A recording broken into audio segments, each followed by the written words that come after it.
Hi guys, MrReign here, and this video is going to be a detailed tutorial on every aspect of this game.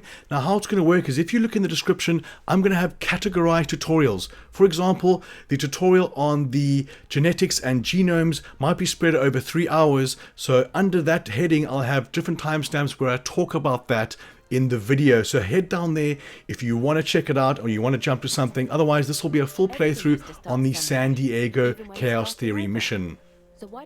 So this one was my first mission where I was confident.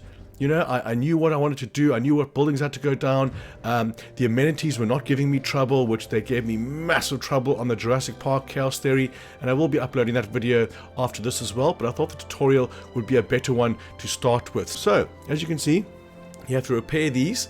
I think the first thing I would do differently now is to put these buildings at the back, not against the road, because you kind of want to have the road space over there for the amenities. And the amenities were my worst part of the game at the start. I think it took me about 8 or 9 missions to actually get to the point where I knew what I had to do. I played the entire campaign not knowing that you could release more than one dinosaur at a time. I'm not sure how unclear the tutorial was, or maybe I skipped that little tutorial on the screen, but I had no idea you could release 6 dinosaurs at once with the eggs. But we're going to go into serious detail regarding all of this stuff on the playthrough of this mission. So like you see here at the start, you just got to repair the fences, and I did have some problems putting paddocks, as you can see, in these I was going to say triangles, no, triangles, in these octangles, whatever they are, and I had some troubles down the long paths in the middle with amenities being needed there, but in the end I was able to do that by placing a larger amenity, and we were able to get through it. So at the gate over here, the arrival point, that's also going to be a point where you're going to have to put maybe a shop or two. So I put that power in the middle, and you want to leave the space around the edge of the paddocks, especially on this mission, for the amenities. Now, what you don't know now, what a mission pops up later, is you have to get 100 adventurers into this park.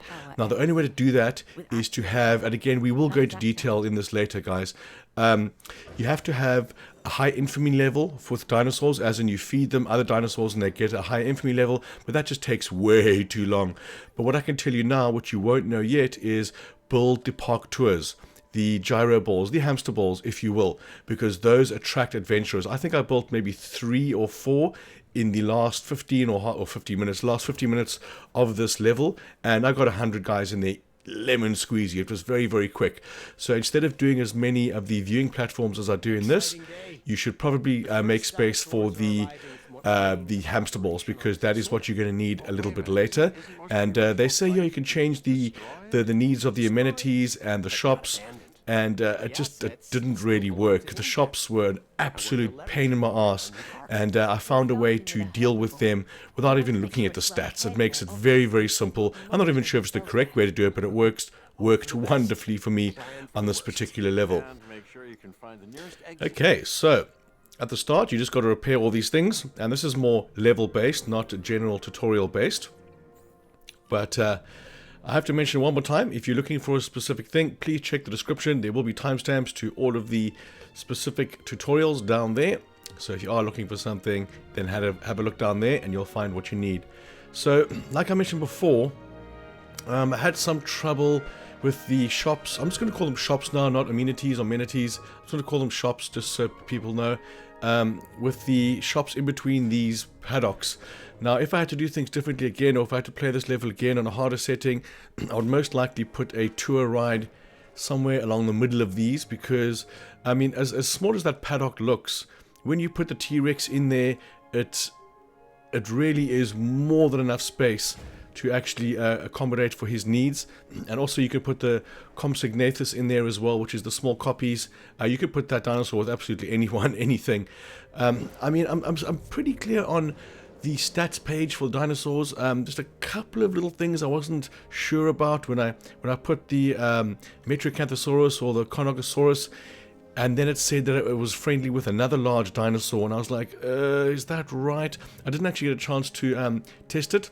I accidentally saved over my quick save or my auto save on this, but it is okay. We will manage. Okay, so we're going to put our packies down here, part of the mission status. Now this thing over here, this range of outpost. The one thing I could definitely say about this is to not put it in the middle of the T-Rex pen, which is going to be on the left-hand side of this one. In the herbivores is fine, but the damn T-Rex, the entire game, I had notification, as you will see, notification after notification about vehicles being attacked. Now, those kind of outposts, they have quite a big range. So what I would do is I would place them on the outsides of the T-Rex pen, as you will see, and it will stop the vehicles from actually going inside every time and being attacked every time, because you can put them on the outside. And what they do is every animal that is in range of that little outpost is going to be checked, as you'll see here. At first, when you first have a dinosaur in, you send the ranger in to check them anyway, as you can see there. But later on, if you just place a dinosaur in here, the ranger team will come and they will come and patrol every one of these ranger outposts, that little thing over there in the middle. They'll come and patrol that. Now, if there's a sick dinosaur or something like that, you will get notified. But just the first time that you place dinosaurs, I think you have to do it manually. Or maybe he will go there on his own in the end to actually check them out. So the packies are in. Here comes the ranger. And another thing I'll do differently, I think, in the end is... well, a big perk is that you can actually move buildings once they've been placed. Can you believe that? So I think I moved the ranger station. Well, it's not really called a ranger station. It's called a recovery. I'm going to call it the ranger station. I would place it one this side and then one the other side. But to start off, I'll probably put it this side because this is the pens that had the most fences with them. Okay, so first little tutorial is the comfort for the animal. Now, if you click on him and then push R1 once, it'll take you to the comfort side. And you can see right there what is needed. And if you go down to the actual ground nut and the actual plants and everything, it tells you on the right hand side of the screen exactly what it is. That was quite confusing at the start. But if it says it needs ground nut, you just page through that and it'll tell you exactly where the ground nut is and how much of it to use. And if you only need a tiny little percentage, then you just got to push L1 and R1 while actually holding the ground nut to reduce the circle that it's actually going to use. But that's going to be pretty straightforward. It gets way more complicated when you have more than one dinosaur, 2 or 3 species of dinosaurs in one paddock, because it just does bug me that they only have an area of effect, and if your paddock is too big, then it's not going to work. You kind of want the paddock to be just the right size for the area that it takes up. And if I click on a packy, you will see that he does actually, his blue line does go to the edges of those fences, and it makes it a lot easier. Now with the packies, I don't think I put anything else in there for now. I just fill it up with packies, which is what you should do. Make it the max population for them. But the packy genome is far from you at the moment. You have to research quite a few. So once again over here, I'm going to start off with the water. A couple of water patches. And you can see down in the bottom right hand corner the dinosaur that's coming. And there is the outpost. Now, I thought about putting it on the outside with this one. But I thought, nah. For the starters, let's just put it in the center, and then straight away I assign the ranger team to that outpost. And then we're going to put a feeder down closer to the gate over there, so he doesn't have to drive across the whole paddock to get to it. And when the live feeder comes as well, you put one of those down next to that. Okay, here comes the Jeep again, and we're going to start clearing up. See, this is what I might do differently now. I waited quite a while for this stupid thing to move. But what I would do differently right now is potentially leave, well, definitely leave a spot for the park tour, the hamster ball, because that is what is going to be needed. And because the road is on the outside, you can't actually get across it with the fence right there. Funnily enough, you can actually use the park tours to go over paths now. There's like a little bridge, if you will. It's not a bridge, it's just like a zebra crossing type of thing, and you can actually go across them, but there wasn't enough space between the fence and the path for me to actually do that. Sorry, getting notifications over here. Okay, so here is the next area being built. Now I've got I see there's a Tyrannosaur on the way towards me there, and a COMPSOGNATHUS as well, so those two can go into the same paddock differently, and you only really need one feeder as well. Let's see over here. See, again, this is where I might do something different. Like I said, I will do something different, is to actually put a park tour. I'm not sure if you can actually do them yet, but I would leave a little bit of space around the edge of this, like over here somewhere in the middle.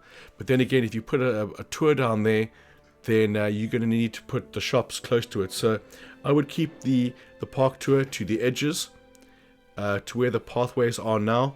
Maybe make a little adjustment and make a park tour there, but do not do it in the T-Rex pen or the animals with aggression, and we will go into that as in Jurassic Park 1, doing the 5-star runs and everything. I never touched the genetics, not at all. It just cost too much money and took too much time on the timed challenges. It's going to be very different with this one, I guarantee it, because some of the animals that you can, or some of the genomes that you get, they are actually hindered by permanent weaknesses, if you will. Some are weaknesses, some are going to be more ornery, some are going to be more thirsty, and you only really need to research that when you come across one that actually has that ailment, because the disease is something you would research instantly in the first game, but here you wait until the animal has the disease, then you diagnose the disease with the medvac or the medivet, and then you can actually diagnose, either send him to the installment, or you can treat him on field. Okay, so here we go. The T-Rex. Now, if you happen to be playing this level, or you're just here for general tips, I would definitely put that ranger outpost on the edges. Even build a little fence inwards into the paddock and put it out of reach of the T-Rex for the jeeps when they come in there, because I spent the entire of this 4-hour playthrough watching that stupid notification coming. It's under attack, under attack. I do not know why. I didn't just move it to the outside. I guess I was more focused on other things. But getting back to the T-Rex, he likes his sand, as you can see right there. We click on the T-Rex, push R1 once, and we're going to see what he needs. So we need a live bait feeder, and now I'm looking for the live bait. Okay, now we have scientists. Oh no, we're not going on to there yet. We're looking for the live bait feeder. That is going to be our first research, and we're going to get our scientist going in there, and we will get into detail on the scientists a little later, but I definitely should be hiring 2 because they are available. And if you have available scientists, you want to get them. Now, the first thing I look at is you get the first row of numbers and then the second row of numbers. If you look at the second row of numbers, the higher that number is, the better it's going to be. Because you don't want someone who has a max logistics of 3 when someone else has a max logistics of 7. So that's how I judge my first scientists, is judging to see what their maximum amount of a certain genetics is, or logistics, or overview, or health, sorry, welfare. And then also, what you should look at, which I didn't make very clear right there, is to look at what their perk is. So faster research, faster extractions, faster expeditions, that kind of thing. So with an expedition, you have logistics. So you want to have a high logistics on an expedition person. And this kind of thing is difficult at the start, but it will become second nature. So when it comes to scientists, those are the things that I look at, the maximum amount, not the first amount. I don't even look at the salary amount. You just look at what the perks are, and you can get a good idea of what to go for. Okay, so the COMPSOGNATHUS is coming in next. So again, we're going to scan them to get our initial diagnosis of what's cutting. And you can only really see what kind of environment they need after you scan them. Now I know this whole video is going to be like a tutorial, and there's going to be timestamps in the description, but it's going to be difficult to timestamp all of them because the different things happen at different times. But I will try my best to do the timestamps as particular as possible. Okay, so another tip is exactly this: put some more fences, gates in. The more escape routes that your trucks have, your jeeps have, the better it's going to be for you. So again, I would move that outpost definitely to the edge, even create a little fence like I said, and put it on the outside of the cage. Little hop along dude here, COMPSOGNATHUS, he is fine with his comfort, as you can see. Saving game is your friend. Let's see, once he's scanned, we're going to see if he's still okay, because there's a lot of sand there for the T-Rex, but his requirements are very, very low. So as you can see here, he's always going to be a danger. I wonder if one of them were a bit antisocial, which is why they attack the Jeep all the time. I don't know. But the T-Rex can cost you up to 6 million. I mean, just to go and search for a T-Rex fossil can be 3.4 million or 2.1 million, depending on where you're going. Just another glitch of the game. I'm getting a run through of all the glitches that happen. There's been quite a few, maybe 3 or 4 crashes, but nothing like Cyberpunk, which is going to be my go-to comparison. Okay, he is 100% A-OK now on his comfort, which is what we want. Okay, so at this point we're doing pretty well. I should have been doing a lot more research, most likely, in this time that I've been doing all of this. But the fence, I mean, I didn't get a single broken fence. The storms in this area don't break fences. They just stop your power. And there's a very easy way around that, which I didn't really do. We will get into that. So we want to do, having a look at the power, having a look at what I want. The power is what I want first. I want to go for the power immediately because those silly backup generators that you use, they use resources and you have to keep refilling them. So getting into this stage, my first thought was to get those power stations up so you have independent power. Once you have independent power, you can keep those backup jennies or you can sell them. I sold them, stupidly sold them because the generators go out or the power stations go out during sandstorms, and if I had simply just added my storm defense on one of those buildings, I would have saved myself a lot of trouble, but I didn't do it. It was just one of my mistakes on this playthrough. So I would say on the next playthrough that I do, the next tutorial is going to be even better, but this one I find was pretty good as well. Okay, so the park is now open. We are continuing. So the small amenities, oh, the amenities, how I do not like them. But since I've been able to figure out how to use them, I haven't minded them. So, first tip on the amenities is build it. Build it, let it finish crafting, and then even then wait a couple of seconds. It needs to have a bit of a flow through of people for you to actually see what is needed. So at first I was like, I'm trying to put things down, choosing something, but don't even touch them. Don't even touch it at the start. Okay, so we've got a little cutscene here. Don't even touch them at the start. Build the amenities, wait a couple of seconds afterwards, then get into it, because the amenity itself needs to decide or to see what is actually in need in the area that it's being placed. So again, I'm making this sound complicated, but just leave it. Leave it, get the pathways up, get it powered up, and you will see now what I do. So, going into it, you see I'll fast forward a little bit there. So the first thing I do is the donuts. Now if you look on the bottom left hand corner of the screen, it shows your profit. That's the only thing I look at. I only look at the profit. So going into this one again, there's not enough people around here for it to actually make a difference. So we have shop, food, and drink. Now these ones you can change from food and drink after you've actually built it, which I didn't know for quite a while. So if you accidentally place a food building, you can change it to a drinks building if you go to the bottom of the options menu on the first menu. So we'll see here now. This is the difficulty of doing a tutorial post-recording, but I had no choice. See here, I wanted to put the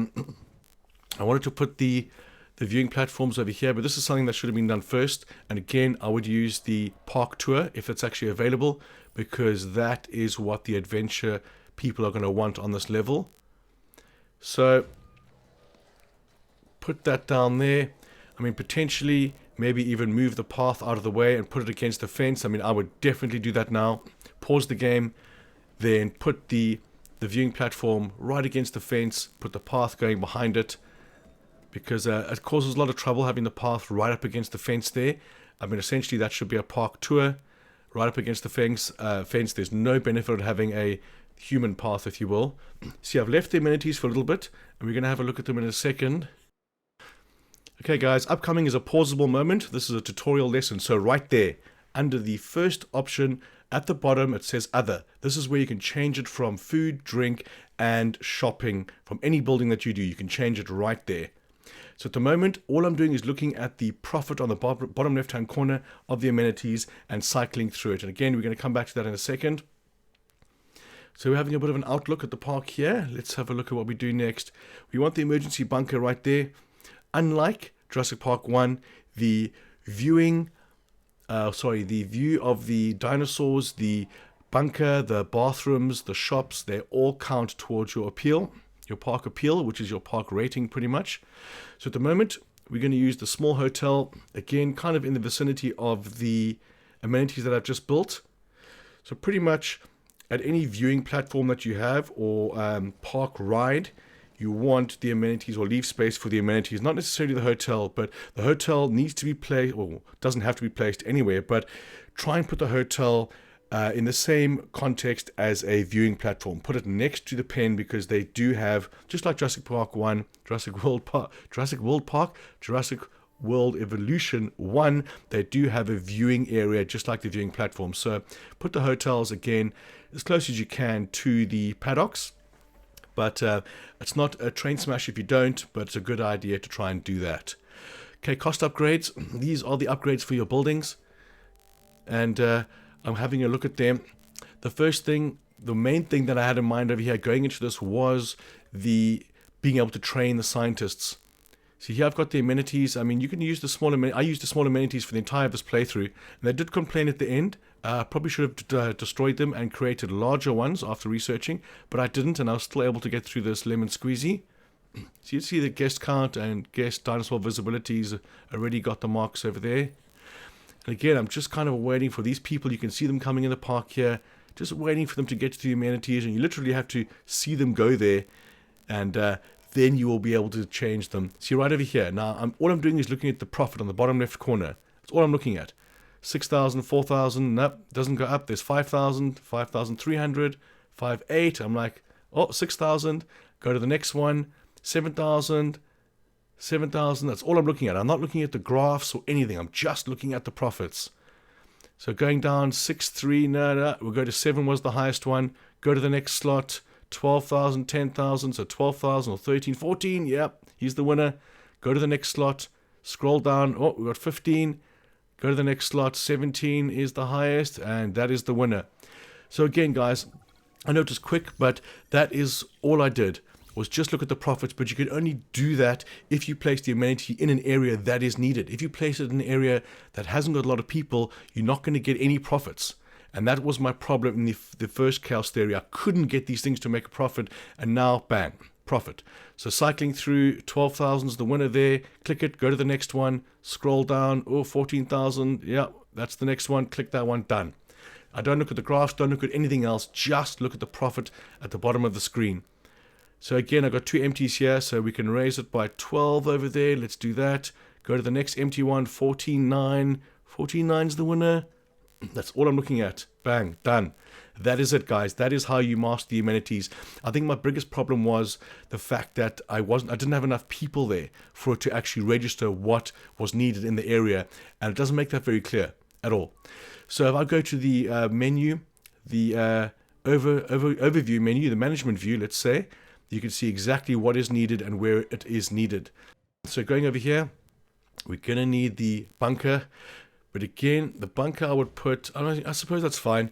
I mean, that pathway that's going in front of the bunker, I would stretch that all the way out just to make sure I have enough room for the shops. I'm just going to call them shops now, not amenities, just the shops.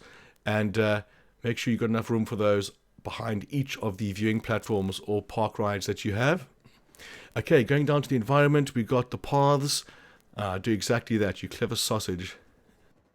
So there we go. We're going to have our pathway going back from the actual tour. I was a bit upset that it was a skew line, but you know, in this imperfect world. Okay, straight away we're going to go for, let's see what we do next. We're going to fast forward. I don't know why I'm fast forwarding. There we go. We're going to finish off that mission over there. San Diego. Parasaurolophus and the Mamenchosaurus is up next. I put those two in the same paddock, and I I build a new paddock for them because I didn't think this paddock over here was going to be big enough. And I'm glad I didn't, because I had to build some buildings on the edge of that paddock that you can see that's unfinished over there, because it was getting a bit crowded. But this paddock over here, this is a good spot for it because you need something big. And I'm still not 100% certain on the size of the paddocks needed. Luckily, I left enough room between that fence I'm building now and the road above it, because I think this paddock was maybe, I could have done it a quarter smaller, because you put animals down in here and their comfort area is like half the size of that. And then you try and figure out what they need, and you're changing what they need, and then they're walking further into the paddock, and that changes as well. It really bugs me that they only have a certain area of effect, if you will, the dinosaurs. But this won't be the case when I build a paddock that is the correct size for them. But for you to know the correct size of the paddock is beyond me at the moment. Okay, so having a look at the ground fiber, the tall trees, if I'm going to have the sauropods on there, which is the Brachys and the Apatosaurus, then you're going to need tall trees. But this kind of thing I just know at the moment, but you'll only find this out once the dinos are in here. So you can see here, what is it, 243, it's paused anyway. So we put some water down because we know they're going to need water. And again, the ranger outpost is fine in the middle over there because these are passive herbivores. I was trying to think of the name of what they say, Herbisaurus or something in the movie, the first movie. But over here, I left just enough space between this path and the fence to put the viewing platform, and also used a different viewing platform to see the end of it. And literally, if you go to your management page, it'll tell you how many dinosaurs are actually in view. So doing this over here is fine. Just make sure you put the feeders within the range of this, and then I do one of these as well, just to reach a bit further beyond over there. See, that's not too bad. As you can see, the paddock is probably a little bit too big. Maybe it's way too big. But again, this kind of thing will come to light. We're going to do two pathways here, but just one straight one and one to the left, so we can put a shop in the middle over there. And I was happy with that. The science building over there again, and the control center over there, I mentioned this before, just does not need to be against the pathway. You could pick that entire building up and move it, or the ones on the left over there, and you really should utilize that because, as you can see here, those pathways are red and they need food. And that's why I'm putting a food paddock, oh my god, a food shop down. And once again, we're going to let it build before we start adjusting anything inside. So food and then drink. If you look on the left, you can move the icon left and right to make it food, drink, and shopping. You can see it right over there. I've placed a lot of times the wrong building, not knowing that I could wait for the building to finish, and then select a different building, a different type of shop. So I was demolishing a lot of buildings. Yeah, a lot of buildings, unnecessarily demolishing a lot of buildings because I could have just changed them afterwards. Thanks for that tutorial. But again, you know, I had my doubts about this game. When I started off, I didn't enjoy the scientists, the fact that you had to incubate and then, or synthesize and then incubate. I wasn't happy with that, but that process is a little bit lengthier, but in the end you could pump out 6 dinosaurs in one incubation, when the other game it's one at a time and that's it. So it does make up for it. Okay, so here we go, amenities again. We're going to go donuts, and again, just looking at the profit on the bottom left corner, 5,400. Go to the next one, 14.7. Oh, that's looking good. 14.7 is good. Go to the next one. What else we got? 16.7. Yep. And there we go. Bang. That guy's pumping out 16 grand profit a minute. Ginger beer, again, I do look at that at the top as well, but normally it stays the same. And the top one doesn't need to be changed. I do come back at a later stage when it's full to see if it needs to be changed. But once again, just looking at the profits on the bottom left, and bang, sorted. We've got 3 amenities right there, 3 shops. Oh, another one. Scrolling down, we've got 9.7. Oh, went up to 10 just before I left it. So 11.7's the winner there. Click it, empty. Go on, and we got 12 as well. Was it 13 and 14 in the end? So bang, we got 3 shops right there that are loving life, and I was so happy. I was like, right, I think I've conquered the amenities and the shops, and I don't need to be toiling with those anymore. The Jurassic Park one, oh my god, I'm going to have to redo that thinking about it now, because holy cow, that chaos theory was so difficult. I had one storm, and it destroyed me so badly I couldn't recover. Literally just couldn't recover from the storm.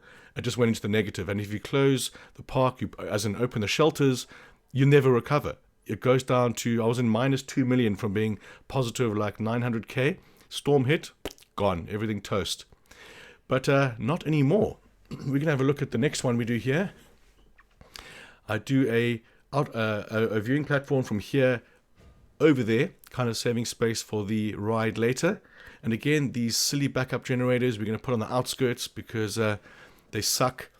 And thinking about it now, as happy as I am with this playthrough, I definitely should be doing some research while I'm doing all of this. So we've got the, I think that was the Parasaurolophus scientist. We're going to go, yeah, as I say, the research, we're going to do this. Now, I do have the list, and I was like, okay, there is the park ride. So that is something I think I might even research and I don't even use until the end of the game, which is a bit silly. So tour rides, there we go. We're just going to put anyone down. And again, we will be upgrading our scientists as soon as humanly possible. Come on, baby. Okay, so we've got a pathway coming off this. And again, the park does open up. The first expansion is 3 million, I think, and the next expansion is 6 million. To the right of me on the map right now, there's 2 areas that can open up. I didn't even have to use the first one, so I wasted that. The only reason why I did buy them is because it's part of the story, one of the story missions. But my park was almost 5-star. The mission ended before I got to 5-star. It was a 4.5, something like that. Okay, so now we're sending our ranger team in there straight away to look and scan the new dinos, just to make sure there's no ailments. There's no access. I was like, why is there no access? Because you haven't built a gate, you muppet sack. So we'll put a gate in there, ASAP. Right there. Go, boy, go. Right, so I think I did have a little bit of trouble getting the comfortability. Comfortability? Yeah, the comfortability of the dinosaurs. So here comes our recovery, as in the ranger station, if you will. So again, the ranger station is going to be a lot better at the front line. You don't need the control building or the science building there.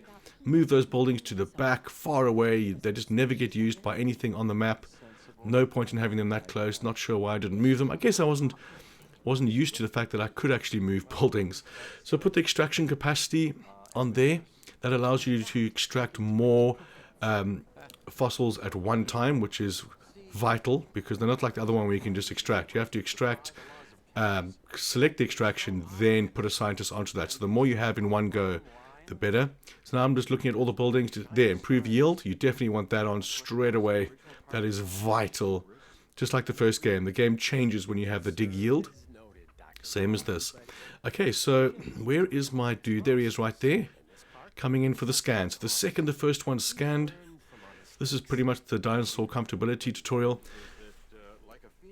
Second that your dinosaur is scanned, I would normally pause it, and then I'd have a look and see what they need. Let's see what they need. Or did I do this already? How could I have? Tour rides is complete. Now I don't even place one tour ride until like 3.5 hours in. Okay, so here we go. Comfortable. It needs tall leaf. So if you push X on that, it takes you to the page. Now if you look on the right hand side, it's telling me what's there. Ground fiber, tall leaf. And then you can hold the button down and you can kind of paste it down. And you can see over here, one other vital thing about the comfortability is that it doesn't reduce. So if you're not meeting a requirement for the dinosaur, like the first game, it doesn't reduce until it starts attacking the fence. It just says, as you can see at the top, it's satisfied or it's dissatisfied, but it'll never get to the point of attacking a fence if it is dissatisfied. It just means your rating goes down, which is absolutely awesome. Now, I'm pretty sure there's a threshold for that, so if it's sitting on 5%, it's going to be pissed off. But if it's sitting just under the amount that you need or the comfortability setting that you need, it's not going to keep on reducing, which is very, very cool. So that's pretty much the comfortability tutorial. And again, guys, if you have any questions at all, you can ask me. I'll be sitting here for the next 2 weeks doing videos on this game. Trying to get some exercise, well, definitely getting some exercise in between, and having an absolute ball with it. Okay, so you can see I've still got some cash flow there.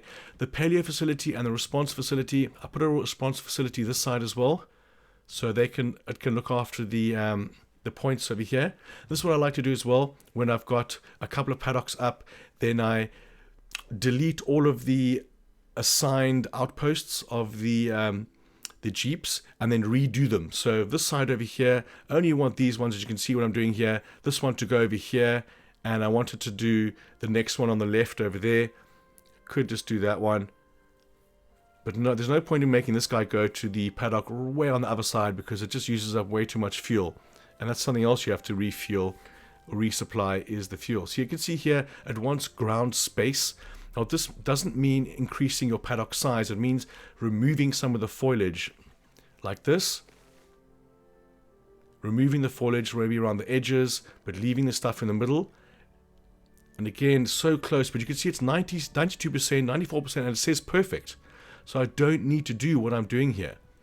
The animals are completely fine if it says 90%, 80%, it's totally okay. They're not going to get aggressive, and just because I like to get it perfect, it's probably something that I don't need to do. Well, I definitely don't need to do it because they're not going to get upset. They're not going to attack the fences.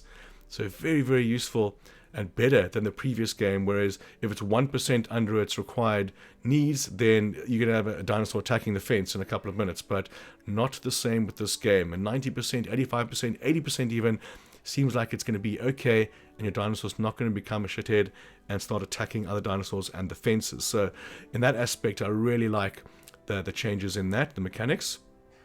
Okay, so here we go.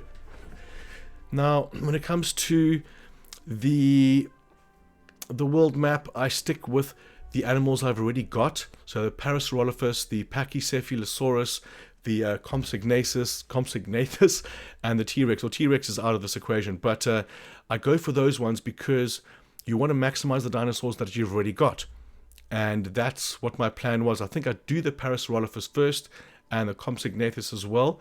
But those are the ones you should be going for first because the dinosaurs are in there, and you can pump out 8 or 9 Compsognathus in one little session and increase your rating by a lot.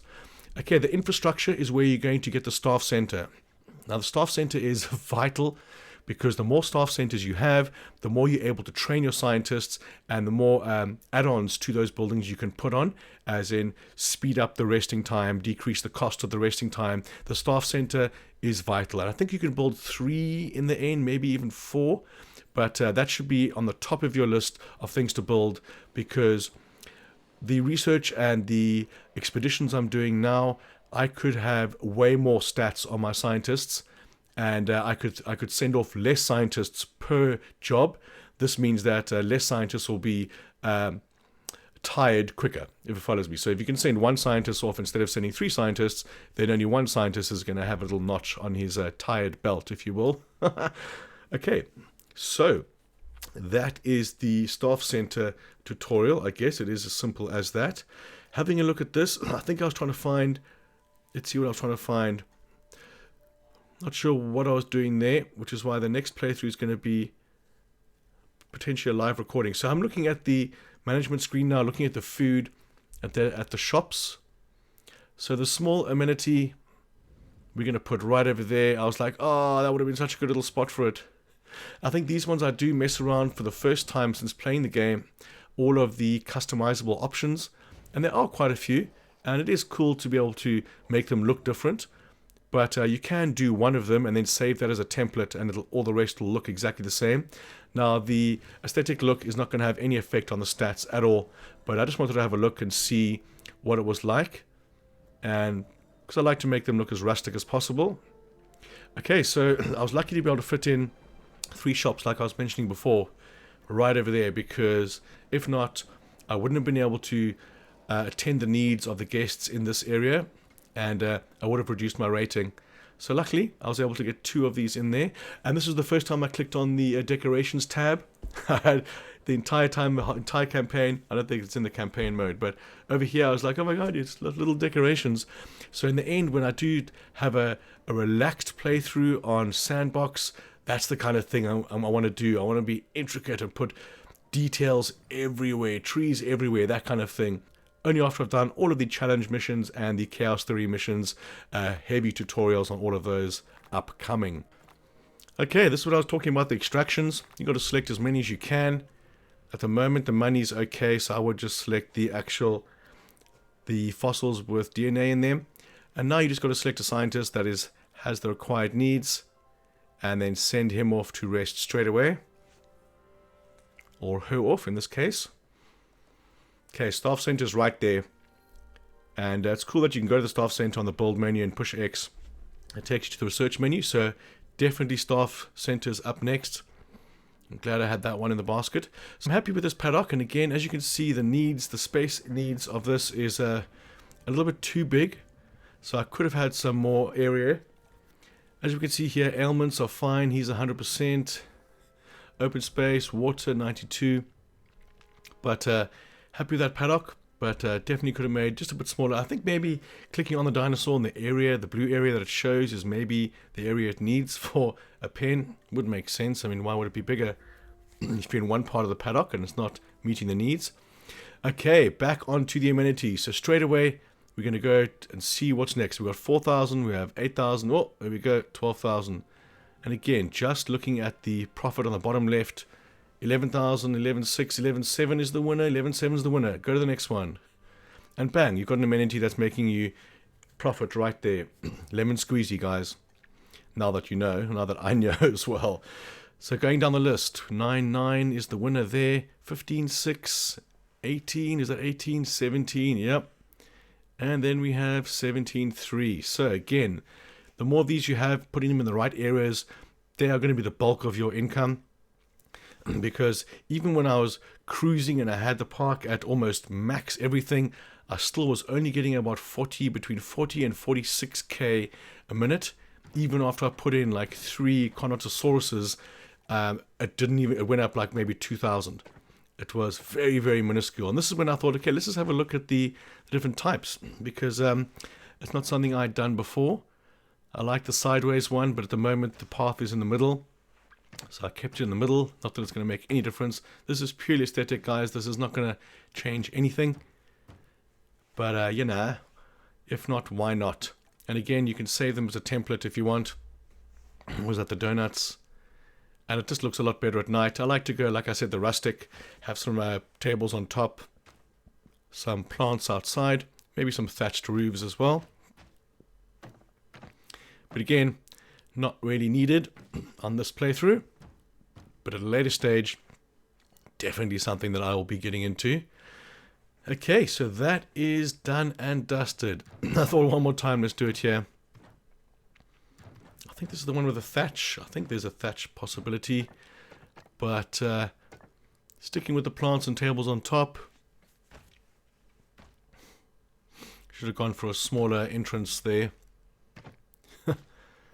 Don't like the big fancy lights. I like the trees. Alright, moving on. Okay, what's next? So research is going. And no power. So to check out power, we're going to go to the excavations first. Trying to find my power node. But they're all separate power. There isn't like a joint power now. Output. So we have the paleo, we have the staff center, bang. Now again, the staff center can be placed as far away as you can, nowhere near anything. It's not going to have any effect on its location. The paleo medical facility as well, that does need to be close to pretty much all of them. I think I do build a second one on the other side because later on the disease is rampant, and if you produce a dinosaur without doing the genetic research, like for example a weak dinosaur, then they will just be sick all of the time, and it's definitely, I repeat, definitely not worth taking a dinosaur or releasing a dinosaur egg or incubating an egg that has null effects on it or that has negative effects on it, because you will be tending to that dinosaur for the rest of your playthrough. So as a standing point, again, we're going to synthesis a bit later, but I would never put any dinosaur on there. If it's aggressive or if it gets thirsty, that's fine. But if it's weak or if it's prone to disease, definitely not. I would rather delete the entire facility, the hatchery, than actually have a dinosaur like that again. And I do make that mistake, but I learn, and we're going to make sure. I wonder what that runabout thing is there that I saw.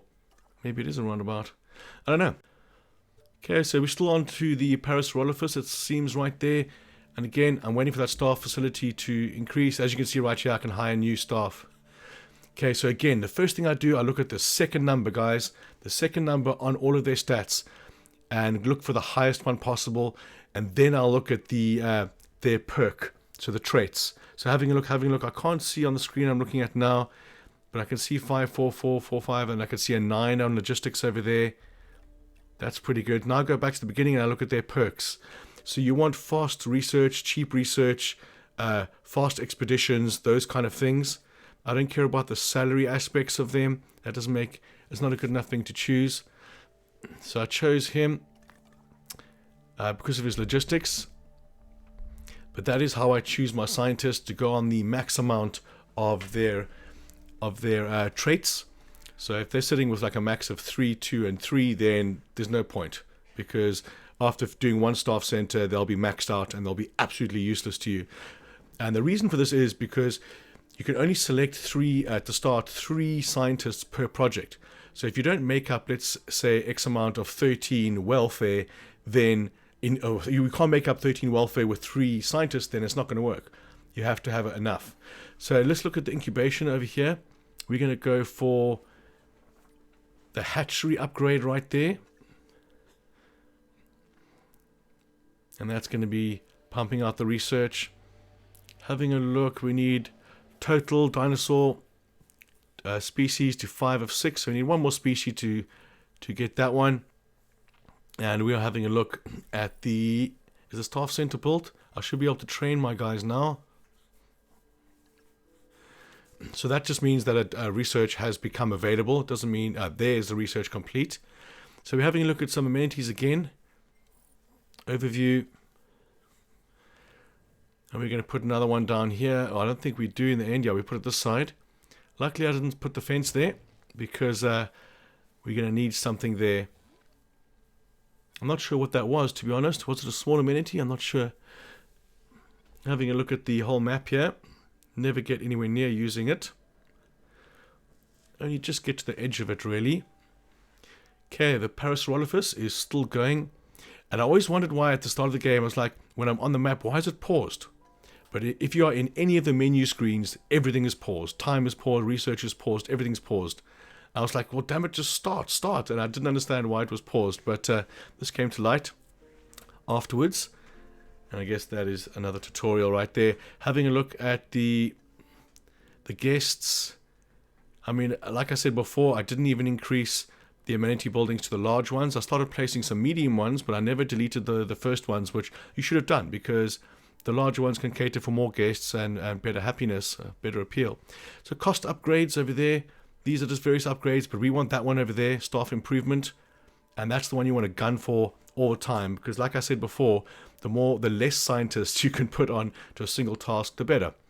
Because you put more on there, the more of them are going to get a tired notch on their tired belt, as mentioned previously. But having a look over here, it just says I haven't got enough scientists at the moment, or they're busy with something else. Okay, having a look at the shelter coverage is non-existent. That's what I built there, shelter. So that's shelter coverage. If you look on the left, you've got a menu of all of them. So I need some shelter over here. And this is how you see where to put something like these shelters. And I didn't use or open the shelters on this playthrough, but on that Jurassic playthrough, oh my god. Doesn't matter how many shelters I had. If I had one storm and those silly velociraptors, then everything went tits up and you could not recover at all. I tend to stay away from Dilophosaurus and velociraptors. They are the most likely to fight and to attack fences. In the next playthrough I did, what was it? Not Isla Sorna. The one, I think it was the one after, the one before this. I put maybe 10 or 12 Dilophosaurus into a paddock, and there's nowhere near any infringement on their comfort levels or population or cohabitation. Everything was fine, and yet I spent half my time in there tranking them, sending them to the paleo-med facility because they were fighting each other for no reason. Didn't give me any reason why they were fighting. So Dilophosaurus and the velociraptors are just... Velociraptors are fine until there's a storm. Now, if you have a heading and saying there's a storm coming, I would trank all my velociraptors instantly. But the Dilophosaurus, I wouldn't even put in my park anymore. And most of the time you don't need to, because there's enough amazing carnivores to actually fulfill them. Okay, having a look at the management screen again, I need to put some shops over here. And again, I think I do place incorrect ones a couple of times. Nope, I selected the drink one there correctly this time. And I was able to get one in the gap. Not quite sure the point of the, well, I know what that middle structure is from the movie. This is the what if scenario if the T-Rex, if she didn't escape from the boat with her little one. So having a look again, where are we going to? We're going to research. And we want the staff improvements. We also want the power. We want the power. If you click on that now, it'll pin that. And then on the main screen, you'll have all the things you have to do before you could get to that power supply. But we want to get to that power as soon as possible. I knew this from the previous levels. It absolutely chows your resources, having to refill those generators. And I do leave them for a while, and then eventually I do delete them, because when you go into you push triangle and you go into your big management screen, your digital screen, you have like 5 or 6 of these generators saying they're deactivated, and you don't care. I don't want them on the screen there every time when I go to my alert page. I just, I want them to sit there and be under a different menu. So I don't like having a red part there. So I just destroyed them, which is fine until your buildings have storm defense. So again, the amenities, just going down the list, staring at the profit on the bottom left corner. Here we go. We got some 20k profit there, just under. Restrooms, not much profit happening there. Okay, having a look at the menu. So drink seems to be fine. We're having a look at visibility, and storm protection is not something I did, but something I'm definitely going to put on my power plants on the next playthrough, hands down. Because like I mentioned before, you have sandstorms, but no fences breaking, no dinosaurs becoming upset. It's just the power loss. And with the power loss comes the loss of your amenities, and it's going to reduce your star rating down to less than 1. But then a minute later, if you've done everything like I have, you'll have everything back on track in no time. So you need 3 science or genetics to do that. And at the moment, it seems like I can just do 1. Which is always good to have 1 scientist very high in each of the fields, because later on I just send off 1 guy, one lady to do the extractions, 1 lady to do the synthesis and that kind of thing. It's only the larger research ones you need lots more. So here I need 5 logistics, and again that's good enough for 1. Back onto the research, we're going to go and have a look at the power situation. So those 3 are locked. And I need to do a couple of things over there before. I can't read it on the screen, but that's on the bottom right. Those are what you have to do. And you can say pin node, like I mentioned before, and you'll have something on the screen. The power distributors, they're okay, but their range is really, really small. I stuck with the substations on this level. You see those ones over there?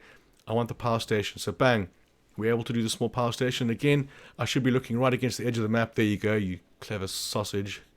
Go right against the edge of the map. There's no need for these things to be anywhere near the front. And again, I would, if you're playing this particular level, or not if you're here just for the tutorial side of things, but if you're actually playing this level, then you definitely want to put a storm defense on your small power station as soon as possible. I'm not even sure if it's 100% foolproof. It's not something I've done before. There's still so much of this game I'm going to explore, and every level I do, I'll come back with even more detailed tutorials. I just did the first minute or 2 of the next one, and that's going to be Isla Sorna, Site B. And again, we're back into the jungle, which is my favorite thing. Very excited. But I've still got, 3.5 hours or 3 hours of this to commentate. But going near the end, I'm going to skip heavy parts of the video because I was just waiting to get 6 million and then tending to sick animals and stuff like that. So I'm going to skip maybe even possibly an hour, now that I think about it, without you losing any information at all. So this is me putting down my substations. But before they're going to work, we're going to need a pathway there, you silly Sasquatch. There we go. Now we can get rid of the the backup power generators, because they suck. So we want to see here the next ones. Those are just upgrades.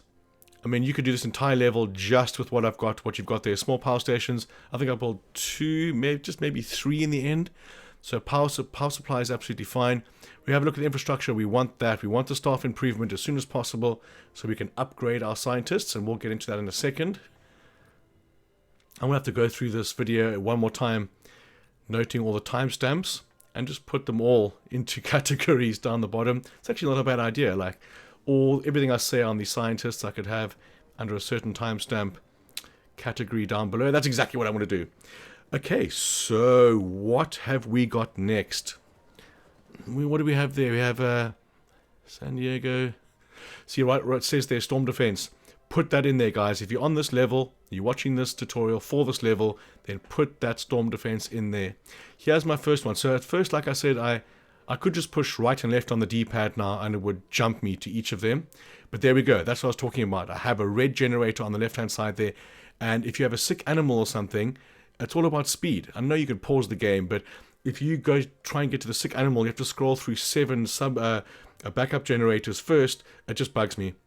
So at this particular time on this map, you don't need the substations, because the only reason you lose power is because of the sandstorms disabling your power plant. Your power plant will instantly turn off the second the sandstorm starts. It's not like a maybe or anything like that. It will turn off. But if you have the storm defense, maybe that'll help, or maybe it's scripted. But I would definitely put storm defense on there if I was playing this again, and I most likely will. I can't wait to see how difficult the Jurassic... I don't think there is Jurassic difficulty. It's just hard difficulty on this one.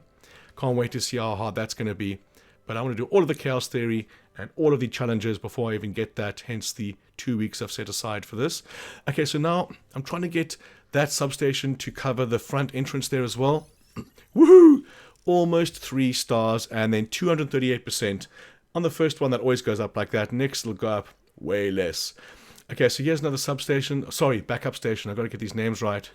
So I deactivate that one. Again, I could just push right on the D-pad and it'll shoot me to the next one. But I'm kind of just doing the areas as we go here. Getting my unlimited power, and that's exactly what it is. Unlimited free power. Once everything's built, of course. Nothing's free. Okay. And I really do like the pause aspect of this game, because there can be so many things that you need to do, and it's so easy to forget one of them while you're doing 17 other things. And it is nice that you can take a step back, you can bring on the management menu, and you can see what you need to do. It was definitely lacking in the first park. The thought of it now, playing the other one without it, it's like, oh my god, how the hell did we even do it on Jurassic difficulty when you have a tornado going through 18 of your paddocks, including, you know, Dilophosaurus and VELOCIRAPTORS. It's a game ender, pretty much. But I worked out my tactic on the Jurassic difficulty, so I don't have to keep loading my game. Is you just get into it, it's easier said than done, get into a Jeep and go straight for the tornado and follow it. And if you're going through paddocks, don't repair the paddock fence the second you get to it. Wait until you're right on top of it, then say repair, because then you can still go through that gap and follow your tornado, and it will repair behind you. Little quick tip of the wrong game there. Okay, so I'm still sorting out my power supply right here. We're going to need another substation down here. Cover all these fellas. Can we get one in there? Yes, we definitely can.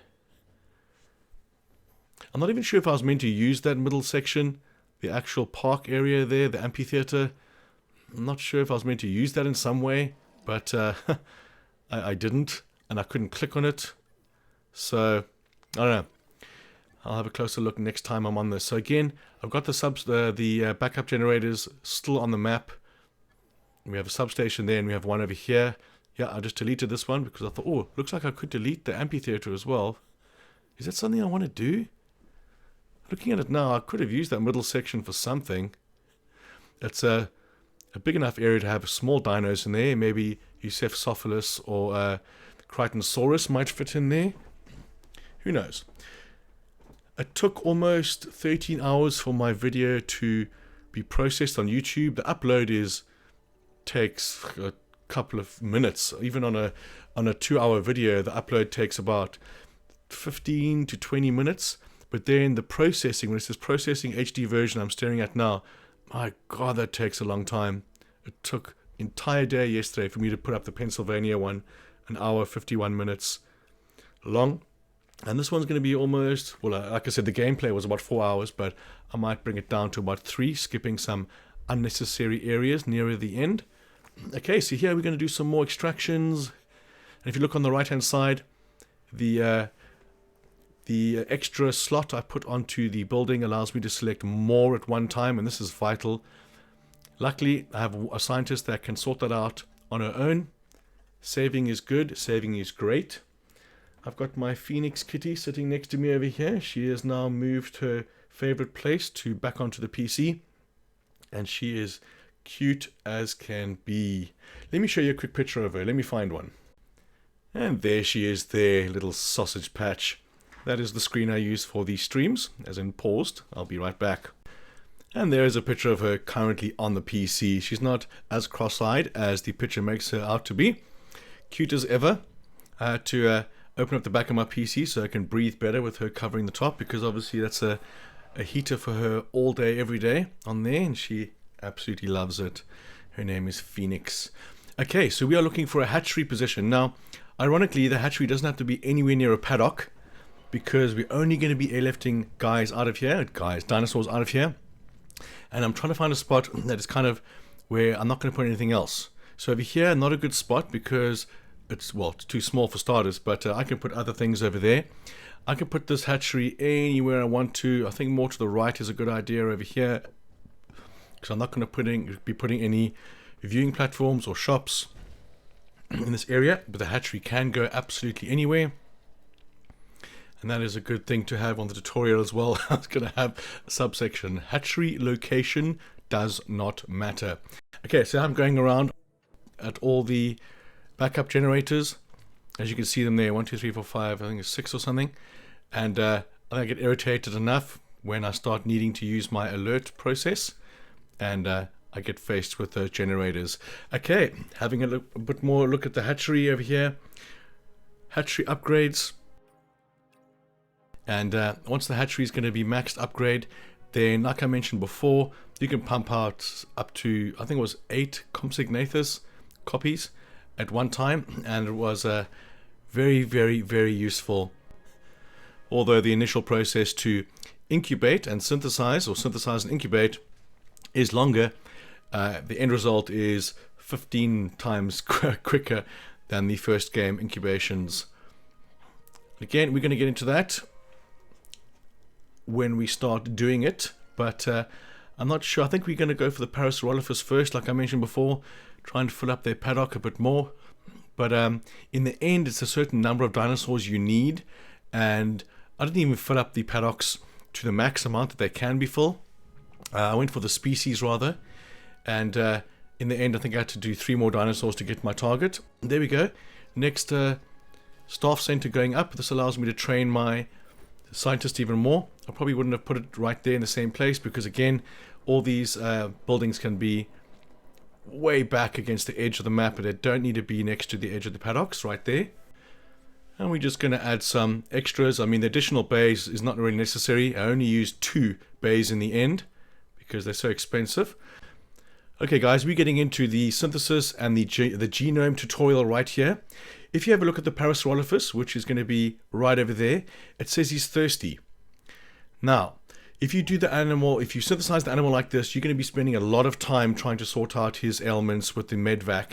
So look at the top of the screen. It has a little red icon over there, right there. Then you push X on that icon, or view research. It'll take you straight to the research that you have to do. Now, don't do it now. Not sure why I don't do it then. I don't think he's max genome yet. But so that is pretty much what you have to do. So you click on the animal, then you push square to go into the genome screen, and then scroll across to where the red icon is at the top like I showed, and then push X on that, and it'll take you straight to that area. Now I will get back into this, and this is why I'm going to have categories of tutorials in the description. So that's going to be the start of it, and then I'll continue that when I actually do it next time. Okay, next up is going to be the fence tutorial. Now, the reason why I'm going for the large fence over there is because it uses no power and it is the strongest fence in the game. So the sooner you can get that fence, the better. But hold your horses, or should I say hold your dinosaurs. It is not like the original game, guys. Do not try and change your small fence or your weak fence to your big fence on the fly like you would in the previous game. I destroyed again my Jurassic Park Chaos Theory playthrough because I thought, okay, well, I've got a better fence. Let's just swap it out. The tutorial or the game does not tell you when you want to swap your fence out. You might as well go ahead and delete the entire fence around your paddock, then put up the next one, because it takes a couple of minutes for that fence to actually start being constructed. So it's the same as deleting your entire fence when you do this swap around. Again, it doesn't tell you anything like this in any tutorial in the game. I destroyed my playthrough. I lost about an hour and a half of play because I thought, like I said, okay, let's just swap my fence out. No, the fence gets deleted and the other one slowly gets constructed. So that is the warning and the fence tutorial. And again, we'll get back into that. I'll do the whole thing in a couple of minutes. So having a look at my scientist here, again, difficult for me to see on the screen I'm looking at now, but I see logistics 7 over there. See welfare 7, 7, 8 or 9 are the ones that you want. And again, you want faster research, faster extractions, and a genetics and logistics expert would be best. So looking at them over here, cheaper research, faster treatment is not necessary. Positive influence is good because she's always one to top it up on a different one. Again, faster research. So I would go for the faster research, faster extraction, and then the one that had the highest total traits. So again, over the logistics is 8, and he is 9 on welfare, I think it was. But that's why I mentioned before, guys, go for the total amount, not the amount that they've got at the moment, the total max amount that they're able to get, and judge your scientist purchases on that. Okay, so we're going to get back into the... Here we go. This is going to be the finishing. So it's 77,000 for the Parasaurolophus. I'm just going to do this while we do the Parasaurolophus synthesis and then incubation. There's 2 parts to actually creating dinosaurs. The synthesis part synthesizes eggs. So when you're doing the egg synthesis, some of those eggs will come up with negative traits, some will be positive traits, some will have no traits. And that's where the genome comes in. And again, we will get into that in a second. Let's have a look here. Do I start it now? Nope, I'm edging towards it, but I think I need the 100% genome on the Parasaurolophus before I do it. I could do it before. I'm not sure there's going to be a penalty. Here I'm looking for the space. So the cohabitation is 0 and the area is fine and population is 5. Now I could put another 15 in there, and to my knowledge that I'm looking at now, it's not going to make a difference. So where it says 5 under population, I can make that 15 and I don't see any problem with that. Cohabitation is 0% and he's got 2 sauropods there, 2 massive dinosaurs, and that's coming up as 0%. So this is something I'm going to have to put to the test as well. And this is what I'm trying to find out here now, territory and stuff like that, but it just doesn't tell you enough, you know. This is this kind of thing. I did get my guests. The cohabitation here is sharing the area with other dinosaurs, although that dinosaur I just showed now, it had 0%. If it had like 10% or something, then I realized, okay, well, it's got other dinosaurs in its territory. Maybe it's a dinosaur that has the same food requirements or area needs. I don't know. This is still gray to me, but it doesn't seem to matter that I don't know it. Right over here. Here we have the the fence. So we're going to research the heavy fence. And again, in the description, guys, if you haven't been watching the whole thing, there's going to be categorized tutorials. So the tutorial for the fences could be spread over 2 hours gameplay, but you'll have shortcuts to each of those. I think it's going to work out just fine. Okay, we're going to go to Mongolia, it looks like, for the Parasaurolophus. No, we are. Yes, we are.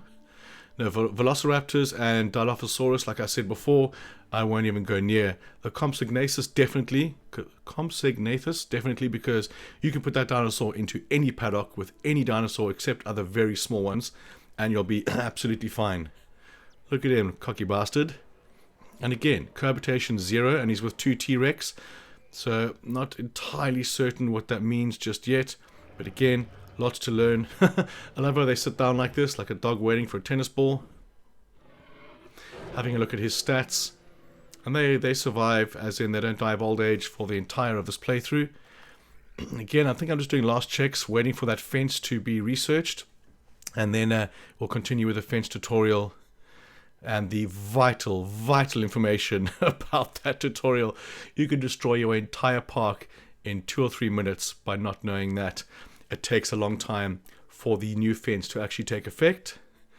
I think at this point I was trying to go for the compies because, like I mentioned at the start of the tutorial, you want to kind of fill up the paddocks of the dinosaurs that they give you at the beginning, and that's what I do with the Parasaurolophus. So over here, waiting for the staff improvement as well. Need to do that so we can upgrade our staff members. I don't think I've trained any of my staff members, and I should be able to train them because I've got 1 or 2 staff centers. Again, this is just kind of thing that I'm writing a list over here of general things that you want to do first in any game. This is going to help me a lot when it comes to the hard playthroughs because you got to be on the ball, you know what I mean? You know what I mean, is what we say. Or me and the missus say as a joke from, what is it? We're the Millers. You know what I mean? You know what I mean? Yes, I do. We speak English and we're standing in the same room. Love that movie, man. Okay, so let us see what I'm thinking here. This is where it becomes difficult because I'm obviously deep in thought about what I should do. And I should have taken that pathway away from the edge of the fence, like I said at the beginning. Help, save, whatever I'm doing, This might be the fence tutorial coming here. Yes, it is. So we have to push R1 and select your, not R1, L1. It is R1, the capture team. Right there. So I went to direct control because I wanted to see what upgrades I had on the building. Because the more upgrades I have here, advanced scanners aren't going to help, and I can't attach anything else to it. I should have seen if there was maybe a scheduling upgrade I could have put instead of the advanced scanners, because he's not going to scan. So what we're going to do here is trank all the dinosaurs. Now in the first game, I would be worried, well, you should be worried that a dinosaur is just going to walk up and is going to eat the dinosaur that's sleeping or the dinosaur that is tranked.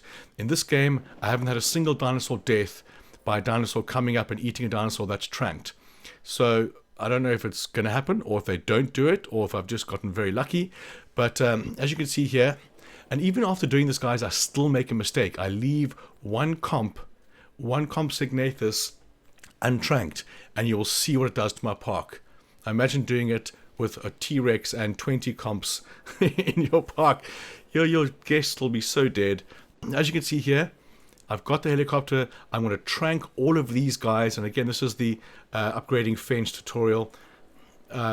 Waiting for him to trank one of them so I could get the next one on the go here. Still task is full, but there we go. Now there was still one. I could see him right there actually next to the food. He's sitting next to the food. So they're 10 minutes, guys. You have 10 minutes before they auto wake up when it comes to tranking. Again, unlike the first game where nothing was timed, you have 10 minutes, which is more than enough time. But the fact that I left one compy untranked absolutely destroys my park. And then it goes back down to less than half a star, and you will see in a second. But because I've got everything on the upturn, I've got the amenities right, they're getting profit, it doesn't take very long for the park to bounce back. But there's nothing worse than something like this happening, and then you see your money go down, and then you see the two little red arrows to the right of your money in the bottom right hand corner of the screen. It either has blue flashing arrows upwards or red arrows flashing down, which means it's in the process of increasing or in the process of decreasing. Okay, Parasaurolophus, we're doing this again.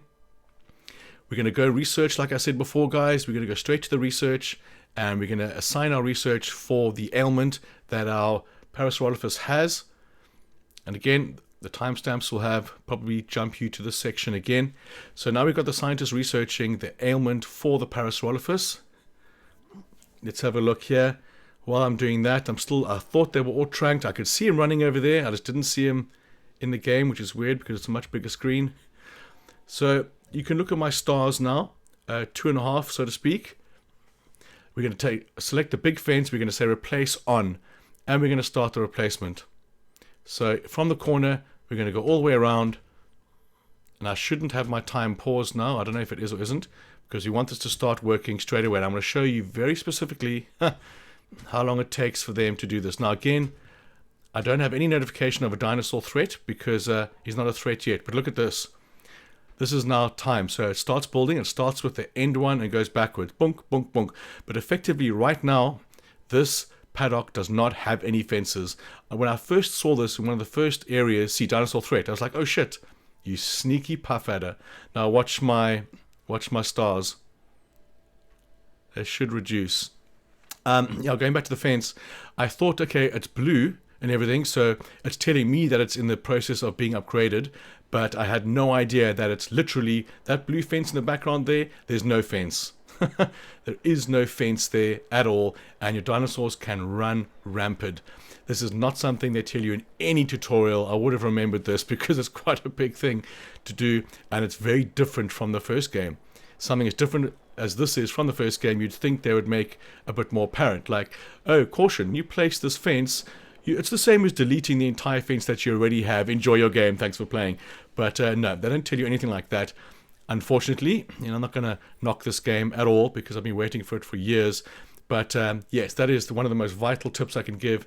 The entire game is to tell people to trank the dinosaurs before upgrading their fences. And I'm fairly certain that if you didn't know this, then you would just try and change those fences like you would have done any other time.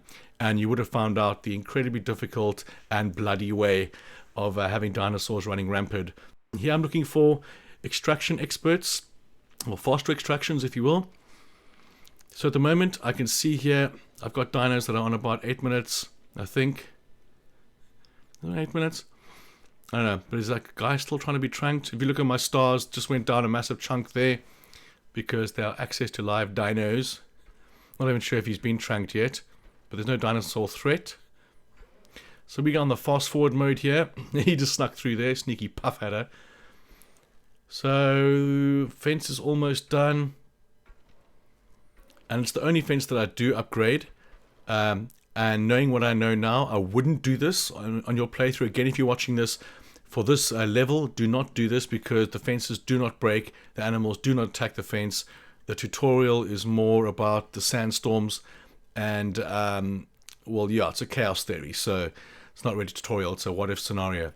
Once your fence is up and erected, then you can move your dinosaurs, just like I'm doing now, to wake them up. I wouldn't do this in the other game if they had an auto wake up because it costs like 20 grand or something to move them. But it doesn't cost any money that I'm aware of to move your dinos, and I'd rather them be up and about for the extra 6 minutes that they could be sleeping because they're not giving off any appeal, and the appeal is pretty much a dinosaur rating, if you will, from the first game. Okay, so that's all lacquer and completed. We're going to go one more time to the first guy. So we've pushed square on the Parasaurolophus. We've clicked over here. Now we're going to push on the top left-hand corner, guys. You see available modifications 5. So I need to push right on the D-pad twice to make that 0% chance of thirst. Now, if you look on the top left, I've only got 3 mods left. I could put these mods anywhere. So I thought, okay, well, quenched, that means he's not going to get thirsty. So maybe it reduces his water requirement or something like that. But again, I'm going to go into a lot more detail on this in the more difficult settings of future scenarios. But there we go. So he went from 77 to 96k. That's fine. So what we did right there, we pushed X on the Parasaurolophus. Now it's asking me for doctors to synthesize. Not incubate yet, but if you can do a synthesis and an incubation scientist at this point, that's going to help you because at the start, it's just going to be synthesizing the eggs. And then once the eggs get to a certain point, then you will see what I do. You can change the aspects of them. No, sorry, you can't change the aspects. You can choose which ones you want to hatch. So the ones that have negative ailments, you don't want to hatch. Unless it's something like thirst, because it doesn't really matter. But if it's something like weak or antisocial or aggressive when it comes to carnivores, you really don't want that. Those kind of animals, those kind of dinosaurs will go out of their way to attack jeeps. They will go a bit more crazy in stormy weather. And it's just really not worth it. Having the dinosaur appeal of a T-Rex might be worth it at the start, but not in the end. Okay, so here we go. We have 4 eggs with no red dots. If there are any negative ailments, there will be red dots. So I'm good to go with any of these. So you push triangle to select them all, and then you say assign scientist to incubate. Okay, so the first one is synthesis, the second one is incubation. I didn't realize I had to select scientists again. So on the first part, you want to do synthesis, and the second one is going to be incubation. Bang, there we go. 2 minutes 27, we're going to have 4 dinosaurs, 4 eggs right there. And when you get to the smaller dinosaurs, you can do something like 8 to 10, bang, in one synthesis and one incubation, your dinosaurs are bang out there. And I played a lot of this game, more than I care to admit, let's be honest. I played a lot of this game not knowing that I could select more than one of those eggs in that screen. I always selected one of them and then said synthesize or incubate. I didn't know you could select more than one. I didn't see the select all button either. But it's okay. We are going to continue. What are we in? We're an hour 20 into this now. So we got halfway through this. Again, when it gets down to the end of the game, guys, I'm most definitely going to be skipping a lot of areas because it's just me waiting to get 6 million and tending to some sick dinosaurs like I mentioned before. So I will make this playthrough a lot quicker than it's going to take you. But also it's going to take a lot quicker because if you are following this tutorial for this scenario, not just as in general tutorial, putting storm defense on your generators is going to make a massive difference because your park rating is not going to change at all, whereas mine went down to less than 1 every time a storm hit or something like that. Okay, so now we're having a look at the extraction of some fossils there. We are going for the compies. I want to launch as many compies as I can, and I think I do 8 or 9. I'm not sure how many I do in the end, but they're all going to go into the same paddock as the T-Rex and the other compies. So at this point now, I might start skipping sections of this, and I will chirp up if I have. But I think it's still a bit early to be skipping. I'm looking at the park rating now. Okay, so we're coming up to the training tutorial, guys, on how I feel the training should be done. Now again, to get your staff on the right hand side, you see train. You can push the square button to train. Now, this one has fast expeditions. Expeditions require logistics. So you want to increase the logistic as much as you can on someone who has that trait. So 3, we can go up a bit more. 3 is the max. Go to the next person. Training, fast research. So you want this one to have logistics as well, because research requires logistics and genetics. But you can do either one at a time. But this is a general tutorial, and again, we'll come back to that again, which is why we're going to have categorized timestamps in the description, because the tutorials go over a certain amount of time. Okay, what are we on to next? We're having a look at amenities. This is the shelter coverage. So it's a little bit lax in the middle over there. I'm not sure if I do anything about it, or we're going to move on to the guest distribution. That's fine. The distribution will come into play when you need wider paths. Amenity coverage. So we definitely need, I think I'd sort out my amenity coverage quite heavily.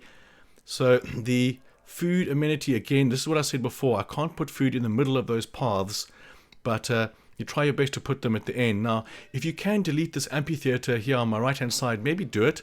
It didn't serve any purpose in my playthrough. Again, I could be mistaken. I don't know if I was meant to use it for something, but if you can delete it, definitely delete it. It'll make your life a lot easier. So once again, with the amenities, just going down the list, as you can see here, at the time like this will be part of the tutorial when it doesn't change.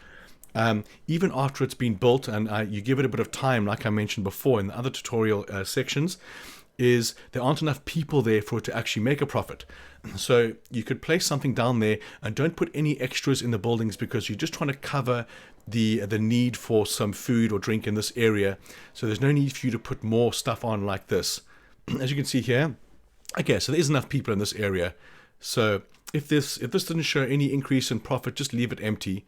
So 13,000 is going to win there, and on the last one we're going to go to 13.3 or 12 or 13.3. So that's going to sort out the amenity need in that area right there. And here we go, 4 dinosaurs in, I can't see how many seconds it is. There we go. So be careful not to push X, guys. If you push X, you're going to be hurting. You want to push square on your hatchery. Once you've selected the hatchery, push square, because if you push X, you're going to release your dinosaurs into your park, and that ain't going to be good for nearby guests. You want to push square once your hatchery is completed, the incubation, to airlift your dinosaurs to whatever paddock you want to. So very important that. And that'll most likely be the last section of the incubation tutorial. So over here, I'm not even sure what I had over there. Let's have a look. I'm trying to look at the amenities again. So we need shopping in the corner over there. I think this is when I delete that power. I don't think I want to fit a shop in the corner here. Let's see. I think I do. I see a blue glimmer there. I was like, oh yes, blue. And I've changed my placing of the buildings onto snap. So if you tap R1, it moves straight away a certain distance. But you can turn that off and have it a smooth turning aspect as well, which might have worked better in a small location like that. But if you've got a lot of space, I like using the snap effect. Okay, so let's see. We're going to go Triceratops. I'm having a look for something. Pachycephalosaurus, Chasmosaurus, Carnotaurus, and then Majangosaurus is right there. My favorite's the Suchomimus. I love it. I love the aquatic ones. So I think I'll go for the Majangosaurus right there. Excuse me if I'm mispronouncing that. The second you see a scientist that has the red icon like that on their screen, guys, once you finish doing whatever you're doing, go straight there and send him away. That scientist will be absolutely useless. So again, I'm looking at some training over here. I've pushed square on my scientist, and I want to see what she is doing, what he is doing. So logistics specialist. So we want to put that to the max. That's quite straightforward. What else do we have? Here we have specialist. Again, genetic specialist, and then the helper at the bottom. We don't put anything, just max them out. Pretty much you want to put the training icons on the spots that have the most max. So over here he's maxed out. He's got 3 on there now. Let's see anyone else. Just keep going up and down your list and see if that training icon becomes available. and be sure to put the points on their strengths, as in their traits. Okay, what's next? Staff improvements. Yeah, that's what I was looking at now. So that's the one on the right hand side for staff improvement. I could do one on the left. I don't think I noticed that right there. Piscus, yeah, that's the SUCHOMIMUS fish. We'll need to research that, but you have to have one dinosaur in the park. That's the expansion. We don't need that yet. This one could work. It's 500k, and that's going to be the adjustments to the buildings, the upgrades. Because you don't actually research the specific upgrades for a building. You research the ability to upgrade it, and then the building gives you the options of which one you want to do, which is a much better way of doing it. Reduces the amount of research you have to do, definitely. Okay, the Mejangosaurus has come back, so we're going to go, and I'm assuming those are going to be the engine database. I was a bit bummed to see I got the trophy for having half the engine database done. I was hoping to do a tutorial, video guide on my first one, like the engine database, which is done so well. But I'm going to play all the missions, do everything, and if there's leftover stuff afterwards on the database, then I'll definitely be doing tutorials on that. But if you're looking for platinum on this game, every video I put up is a step towards the platinum. It's not going to be like the road to platinum type thing, but all the trophies are going to be within the game, in the tutorials at least. So having a look over here, there's nothing that's going to increase the profit on this. So having a look at the main change, I can, if it goes blue on the bottom left, but it's still minus, blue is better, because that just means it's a little bit less.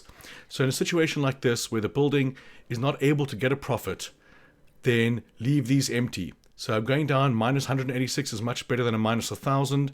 So I'm doing this in a way where I'm reducing the negative effect of the building instead of actually looking for the most profitable section. And that'll just come over time. You go back to that one at a later stage and it might be different, but don't stress if you can't get a profit out of that building. If you're losing 1,000, 2,000, 3,000, it's okay, because it's still covering the need of that area for that shop. So keep that in mind. Okay, so we're going back to research, and we want the staff improvement, I'm assuming. See, these are the wider paths. This will come into play when your park becomes overcrowded, and that will be on the management screen, which we will see. So the hotels are still 100%. Let's see what I'm looking for here.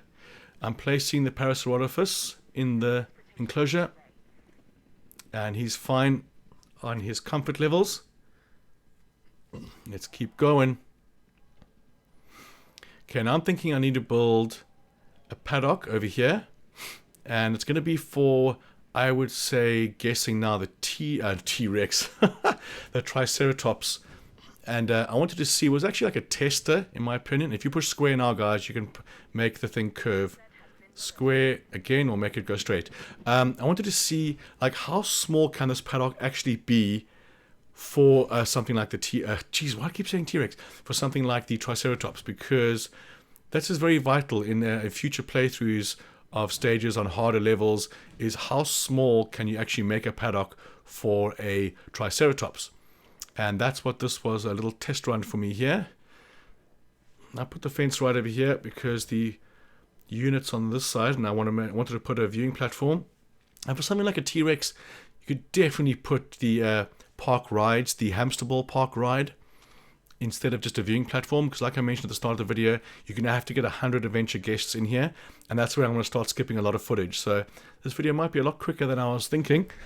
I'm thankful for that, because it's going to take until probably this evening to upload, which sucks. But at the moment, let's have a look at what I'm doing. I'm going for Madagascar, Madahuha. Yeah, we're going to go for the Mejangosaurus. And yeah, we're going to get him in the next paddock to the right of the Pachycephalosauri, if you will. Okay, so I'm having a look at the comps now. I wanted to see how many of those I could build. We got one more paddock coming here, and the Parasaurolophus is going to be fine. 100%. Thanks for playing. And what else do we have? The Myrmecosaurus. Yeah, those go well together. That's going to be a-okay. My other video is still rendering, and it's so short. I don't know why it takes so long. Okay, so the park expansion we don't really need to do yet. Let's see when it's going to do it. when I need to do it. Yeah, we've done it there. And that is the staff improvement. That's something we desperately need to do because we can train our staff. If you have another staff center as well, staff center and staff improvement should be at the top of your lists of research, along with some of the amenities. But let's keep going with this. We've got a couple more extractions to do right there. And we're going to see what we're going to go for. We're going to do more Parasaurolophus. So again, those two scientists, they'll make up the science, the welfare I need, but oh, did it work? I didn't actually see if it did. Oh yeah, we're having a look at some more training. Going up the list, if you look on the right hand side, you can see no one's able to be trained, but the research I'm doing now will change that super very quickly. Trying to see what the mission was here. Just species is what I can see on the screen, which is easy enough. Which is why I go over here and I'm going to try and find another dinosaur that isn't already on here. I was looking at this area going, okay, well there we go. That's the Dinosaurus. And we have the T-Rex here. Now if you go more to the right hand side, the second last drop down menu on this menu, it'll show you what he likes and what he dislikes. What types of dinosaurs. And when like I mentioned before, I put down the Dinosaurus and then it says that he likes the Carnotaurus. I'm like, am I able to put a large dinosaur in with another large dinosaur and they're not going to fight? Maybe this is how it goes, but I definitely have to have a bit of a testing session to figure this out, because if that is the case, it's a game changer, to be honest. And here's my first, oh no, I was going to say my first ailment, but from now on, they attack the ranger all the time. So if you have just joined us now, guys, I would move that ranger outpost in the middle of the T-Rex paddock to the outside. And if it doesn't cover it all, I would do one on either side rather than having the T-Rex attacking my Jeep every 2 seconds. It really, really sucks. But yeah, getting back to the Carnotaurus, it would be a game changer if you're able to put two large dinosaurs like that, carnivores, in the same paddock. Would be awesome. Okay, so again, guys, we're pushing square to go to his ailment and its lifespan. And I happen to have researched that before, so you push right on the D-pad. Looking on the top left, I've got 3 more modifications available. I can push right on the D-pad again for quenched. We can go long-lived because they have very short lives, actually. Then you push square to save, and then that dinosaur will always have those modifications on there. You don't have to keep doing it over and over again. So again, I see a scientist there, so I'm going to get the COMPSOGNATHUS going and then go straight to my scientist and send them to rest, because that is what you want to do. You don't want them to become disgruntled. I think you can send them once more, and then they come back and they're disgruntled. I'm not sure if that means they take longer to rest. It makes sense now, think about it, but I couldn't tell you exactly why. But I guess it's better to not be disgruntled than to be disgruntled. So send them off before they are. Okay, having a look at the amenities. If you look on the bottom left, I'm looking at restrooms. Then guest distribution. If those are red, then I'll need to buy wider paths. What else do we have here? Next one's going to be crowding. I'm looking at the amenities, so drink is fine. Shopping needs a little bit of touch up in some areas. So we can do a shop right at the start over here. Making sure you've got the shop selected. Okay, now again, it's a bit too early to do this, so we're going to come back once he's built. I think by now, if you've watched up to this point, you should be fly with your amenities and your shops. And again, guys, if you have any questions at all, I live for questions. Ask me anything. I'm always going to reply no matter what. I spend sometimes a couple of hours after a weekend replying to all comments, because I feel that's what a tutorial channel should be. You know, people ask questions, you got to answer them. And I realize that with the bigger channels, you know, you wake up in the morning, you have 5,000 comments. There's not much you can do. But I woke up one morning with over 10,000 comments on my blind football video with Jimmy Carr mentioned on one of his shows. And I got over 600,000 views overnight.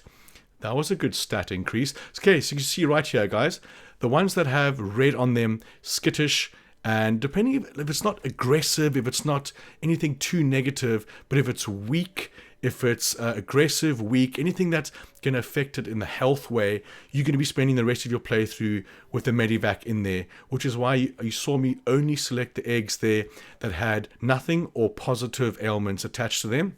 And there was still, I don't know how many, 5 or 6 eggs there. And that's a good synthesis to have. So in that sense, I had no idea I could select more than one egg back in the past. Okay, going down the list, we have 4,000, looks like a winner there, 4-1. Going down the list again, all the way down, 4-1 is the next winner. So again, bang, we got profit right there. Now, when you increase your amenity options, you'll have more options. That list will be twice as long, and you'll have a lot more options to cater for different variants of your guests. In other words, just more chance of you finding something that will be a profit instead of a loss. And we'll get into that a bit later as well. So again, guys, if you just joined us, in the descriptions, you're going to have categorized timestamps. And I mentioned this before if you've watched the whole thing, but for instance, the incubation tutorial is going to be over the course of a 3-hour video. So in the description, I've got timestamps to all the points where I talk about that particular thing. And it's something new I'm trying, but it's going to be a lot easier. I tried to get up this morning and edit this video into tutorials on each of them, but trying to find in a 4-hour video where I spoke about this thing, it just wasn't working out. So I thought I would just commentate the whole way through, because I love doing tutorials on this kind of thing. Okay, we have the start of our medical career right here. You got to send off. Okay, this is a good start for the medvac. So the paleo veterinary medic, something I think it's called that. When an animal has an ailment, like you just saw me do right there, the first thing you got to do is send the paleo unit out to scan it. In other words, it's like a doctor diagnosing what's wrong. Then once he's scanned it, you're either going to have to trank him and take him back to the paleo unit to get repaired, or to get fixed, repaired. What is the word I'm looking for? To get mended, to get remedied. Yeah, to take away the fracture. It's normally a fracture if you have to transport him there. But if it's something like a common cold, then it's untreatable and you just have to wait it out. If it's a different ailment like a hookworm or something like that, then all you have to do is get the paleo unit to select it again. So that's the one thing that bugged me, is that you diagnose the animal with an illness, and if it is something that he could heal by just shooting it with a dart straight away, you should just do it. But he doesn't. You have to select the paleo unit again and then reselect the animal once it's being diagnosed. So you kind of got to be on the ball that you've sent the paleo unit out that far, because he'll scan the unit, then come all the way back, and then when you go back to the animal, the paleo has to go all the way back and actually dart it. So, I mean, if I did this level again now, I would have a paleo unit on the other side over there, definitely. For every 2 or 3 paddocks, you should have another paleo unit, just like I've got the ranger stations. I'm just going to call them ranger stations, the recovery units. But as you can see here, let's see what's wrong with him. So you click on him and then push right on the... Oh, wait, he's not... Here he comes here. So to see what the ailment is... Oh, I've got a releasing of the common. Remember, push square. Push square. If you push X, you're going to release 6 dinos into your park. Push square and deliver them to the correct area. And there we go. Okay, so continuing with the paleo unit. No, not yet. John, go to your paleo unit. Have a look at my park. We've done the Mahjungosaurus. I wonder if I'll be able to incubate or synthesize first, I should say. Incusynthesis. There we go. Whatever works. Now again, I like to stick with the herbivores, but there's just some carnivores that I love to look at, and I thought I'd go for the sauropods, the Apatosaurus, like I did in the first game, and just pump it out like that. But it doesn't really work as much. Like if you could have 10 dinosaurs in a paddock, but if you can't see them with a viewing platform, they literally count for nothing. They have to be in view of a platform, otherwise they do not exist. Which is why I'm going to be utilizing the park tours a lot more, because in this one you can put the park tour over a path. And I did mention this before, but hell yes please. I had so much trouble with the Jurassic Park upgrade of the first game, because you couldn't put those park tours over paths, which seems a bit silly now because it's just a sand path. But anyway, we can do that now. And this paddock, I do put one in the end when I realize I need adventure guests. We will get into the guest tutorial a bit later. So as you can see here, we've got some new guys in there and some guys that are sick. And let me just see what I do after this extraction. Come on, little fella. And again, if you just joined us, I will be cutting this a lot shorter at the end when the The main story mission requires you to get $6 million to open up the next area, and that is just like an hour of me staring at the sand. So we will make this a bit quicker. Okay, having a look again at some training. What do we got here? We got faster expeditions. We have, what else do we have here? Faster expeditions, so we want logistics on fast expeditions. Genetics specialist, guess what? We want genetics on there. There we go. What else do we have? No more trains available. Some guys are still busy. So research is complete. We're going to go see what that was. That's the wider paths. And here we have the medium amenities. We're definitely going to do that one. Although at this point you should delete the older, smaller ones and put the medium ones on. But I wouldn't even do that now. I would wait until you have the extra large amenities. And I mean, I would think the large, I never built a large one to be honest, but you'd think building a large one, see I got small and only small still. But you think building a large one, you could cater for food, drink and shopping, like a little mini mall really. But this could be the case. I'm not sure as of yet because I've never built one. We're going to go with another hotel for starters, making sure it's in a position that is near a paddock because as you can see, it has a viewing point. And get as close as you can, but also leaving enough space in the front of the hotel to build the amenities. So I definitely should have faced that downwards, but I think I had a plan of building the pathway further back and potentially using the amenities that are already there, not having to build more. I think that was my thought process. So if you just joined us guys, we're about to do more of the genetics tutorial and synthesis. So here's a Majungasaurus and he's antisocial. So we're going to push square on him and look at the top of the screen. There is the red dot. Push X on that red dot. It'll take you straight to the research that you have to do to reduce that ailment to 0. Now being antisocial is going to suck because that is going to reduce the amount of the same type of dinosaur. I think it's the same type. I'm still not clear on that. The same type of dinosaur in his paddock. So let's say for example he could have 3 in there. If he's antisocial, it'll be down to 0, reducing the amount of dinosaurs you could have in that paddock and again reducing your appeal. So the genetics, I didn't use any genetics in any of my 5-star Jurassic playthroughs in the first game. This game, it's 100% needed because the last thing you want to do is spend the next 3 hours sending your paleo unit out to a T-Rex. But what are we on to next? We're on to researching the bigger hotel, the large hotel, and you need this to increase your overall guest capacity, which is going to be essential when you need to fulfill a guest capacity mission event. So as you can see here, we've got a couple of sickies, and he is avian influenza, looks like there. And if you click on him and go twice over on the R1 button, it'll tell you exactly what you have to do to heal him. And the first thing you're going to have to do is get the paleo unit out there. Okay, having a look at the Majungasaurus, I need more scientists there. And straight away that says to me, okay, do I need to research or can I train more scientists? The second it says they're all busy, that should be a point for you to go, okay, let me go check my scientists quickly. Can I train them or can I hire more? Or can I build another staff room unit? Because that will increase the amount of scientists that you can actually have and the training cap of said scientists. Right, let's have a look at what we're doing next. We got the Pachycephalosaurus in there, and I think he was quite far down the research chain. Let's have a look. I'm speeding up something, research and the extraction, the excavation. Research done, we're speeding up a bit more, expedition complete. Let's have a look at what I was doing. So again, we push square on him. I was waiting for the research. We're going to scroll all the way over to the ailment point, and we're going to push right on the D-pad until he's nothing. And we might as well keep going to make him more social. This will allow you to have more of the same type, I'm guessing the same type of dinosaur. I should just read the text under there. So there we go. We're going to save and exit. Then we're going to, I was going to say craft. We're going to synthesize the eggs. Not incubating yet. We're synthesizing the eggs. So if you have a synthesist specialist, then use the synthesis scientist. She's like when you first do the eggs. But when you do more eggs, or when you go and adjust the eggs and choose your eggs, then it's going to be incubation.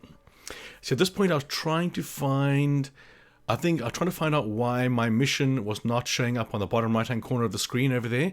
It normally tells me what my main mission is, but I think it might have been actually a glitch because it's been there for every other mission I've done, and even for a lot of this mission, it had my parameters of what I need to do next.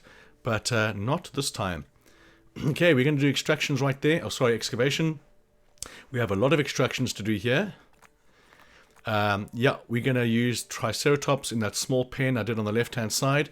See there, I can see a scientist is red. So the second I'm done with this, we're going to head straight to the science tab and send him to the staff room.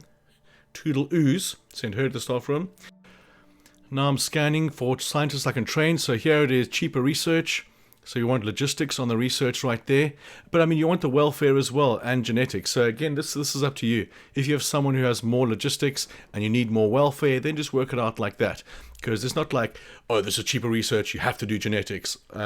It's actually more favored to logistics. But we will get more into that later. So looking at the research, we've got the large hotel, which we can't do yet. It says cancel task. Oh no, we're still in the middle of a task. I was just having a look-see. So let's see what we're going to do next. John, what are you going to do? You're going to stroke the kitten over here? Oh, little sausage.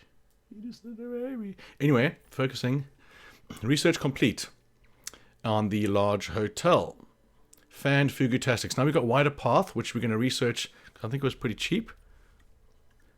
Money's still A-okay.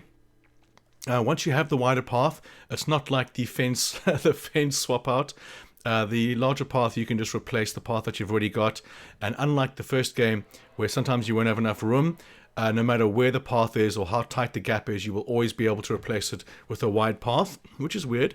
I haven't even seen the widest path yet, but I'm pretty sure on the Jurassic, I keep saying Jurassic difficulties, but it's just going to be the hard mode. That's going to come into play big time. I'm super excited to see how hard those hard modes are going to be, because I can only imagine with all the stuff you have to try and negotiate in this game, you're going to need a notepad and a pen and a lot of pausing of the game. But I can't really commentate while I'm recording live. I just can't seem to get the setup working correctly. I hear the echo in my ears. I try and plug it into my headphones and it just doesn't work for me. So at this if I'm doing it like this, I can think about what I'm going to say before I say it. I can almost do a script. So it does have its benefits, and this is how I probably will be doing it from now on. Okay, so I need some more power. So again, guys, if you're following this tutorial for this level, research the storm defense and apply your storm defense to these power generators, because as soon as a sandstorm comes, as you will see, they do come thick and fast. I think 4 or 5 sandstorms. This power plant will just turn off. It won't even wait till it's damaged or anything. It'll just turn off. But you won't have any fence damage. You won't have any dinosaurs getting irritated by the storm. Not in this level. It's purely sandstorms. Darude Sandstorm. Remember that song? Okay, focus, John. So we're going to do a power plant there. That's going to bring us power back. What have we got over here? Response facility. We're looking to see if we can do another staff center. No staff center yet. See, this particular one over here, I could say I would move that control center. You can pick up the building under the menu and put it way at the back somewhere where it doesn't need to be in the front. You could have a spot there for viewing platforms and everything. I'm not quite sure why I didn't do it, but I'm not going to berate myself too much. Like I mentioned, it is the first level I played where I knew what I was doing, what I had to do, and my park was making a profit out of the gate. Okay, so I wonder when these things start irritating me and I delete them, the backup jennies. So having a look over here, we need crowding. Well, we need crowding. That was the crowding icon I was using on the management view on the top left corner. You can see management view. And this means you need thicker paths. So go to thicker paths, put replace on, and go to town. Now you can do this in the areas that are crowded, or you can just take 5 minutes and do every path that you've done. Then any path that you do in the future. See over there, even the path entering buildings, do that as well. If that path is too small and the rest is thick, it'll be blood red. So yeah, take the time to potentially do all the paths that you've done already, and then only build the thicker paths, eliminating you having to do this again at a later stage. But again, make sure you're getting the actual entrance, like there, the very entrance to each of the amenities and the park views, the park rides. See, like there, it doesn't really matter because no one's entering the science center. It's got to do with the park attractions and the shops and stuff. So I thought I'd just do this quick stickles, making sure I get all the entrances there and over there. And it's all done. I think I need to do in between one of those other paddocks. But we're going to go to the management view again. See, this is when they irritated me. You have to go down 5 or 6 slots before you get to the sick dinosaur. Nope, sorry, not doing it. although it does play against me. If I just activated a backup Jenny when the other ones went offline in the sandstorm, I wouldn't have had that problem. But then I'd have to activate all of them. Okay, so we're going to add the task. I paused my game there, must be serious. We're going to go and have a look at all these dinos. And again, I would build a paleo unit outside this area because there's a lot of dinosaurs in here. And the paleo unit is literally on the other side of my entire park. Again, not quite sure why I didn't, but I'll put a paleo unit right there and then increase its scheduling ability. But we will see. So I think the power plant is almost done. And I don't think I can do any power outputs yet. Yeah, I see storm defense. Use it, John. Muppet sack. Definitely use the storm defense if you're on the stage. I think it's the 15th time I've said it. But having a look at the power, we need to, again, I was like, do I use the repeater stations? But maybe the bigger repeater stations later on will be better. But at the moment, the repeater stations are tiny and they don't have a very large radius. And they have to be close to one of these stations I'm about to put down. The only thing it eliminates really is the wire across. Otherwise, it's exactly the same as a substation now that I think about it. Okay, now we're going to incubate. See, that's unfortunate. I've got 2 with ailments and 1 that's okay. So I'm going to select the 1 that's okay, and I'm going to aggressive instinct on the other ones are not good at all. They will be attacking ranger teams. They'll be attacking each other. Even if they don't kill each other, they'll still be fighting. Don't even bother with those ailments. And those particular ones, the aggression, that's just bad luck. That's not something I could have done beforehand. It's just something that happens on the unlucky part of the eggs. But I managed to get one of him out right there. 2 minutes, 58 seconds. So we're going to wait for him. And then, of course, we're not going to push X on the hatchery. We're going to push square to airlift him into his paddock on the far right-hand side. I mean, to get to the ending of this game, I do 1 paddock straight up north above the amphitheater. I do a SUCHOMIMUS paddock there. And then I do 1 more paddock full of another herbivore. And before I even put the herbivores in that paddock, the mission is completed. So not much more building to go. But the reason why it took me so long, just under 4 hours, was waiting for my money to get to 6 million.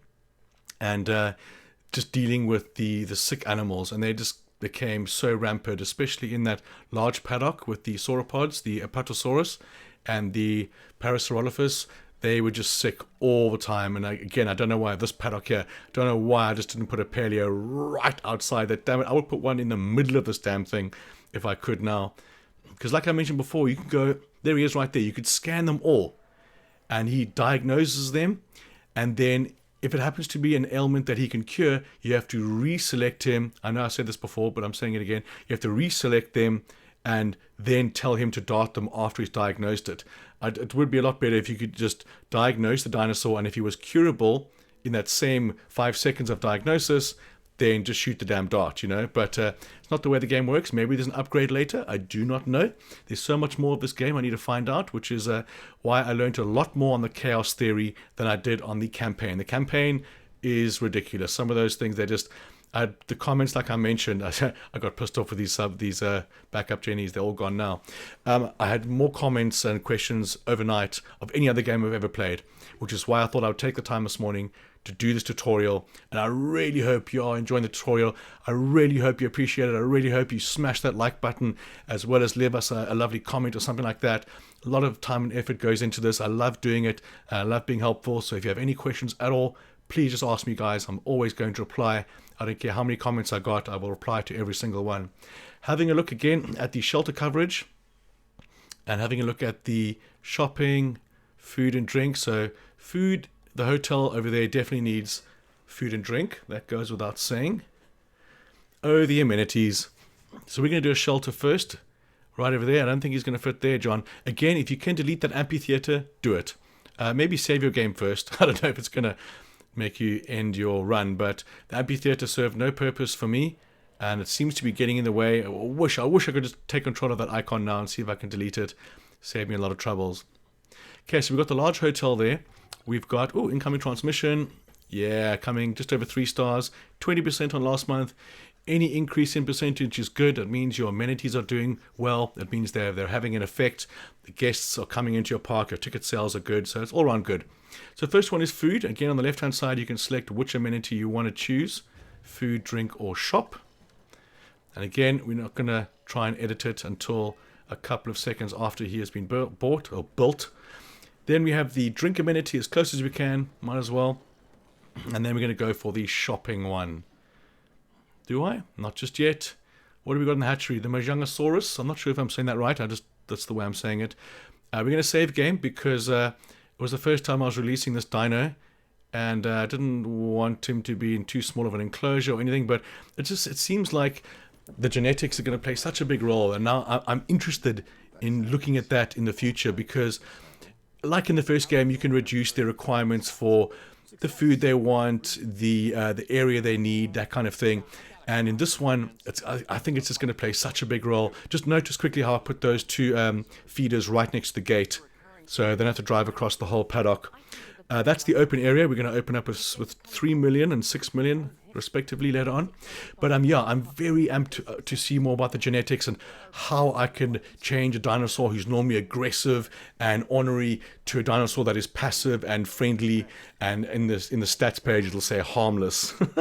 And also, I want to research more into the infamy of dinosaurs, because if you click on a dinosaur and you scroll to the right-hand side, then it gives you stats on how many kills he's got, how many fences he's broken, like that kind of thing. How does that increase his rating?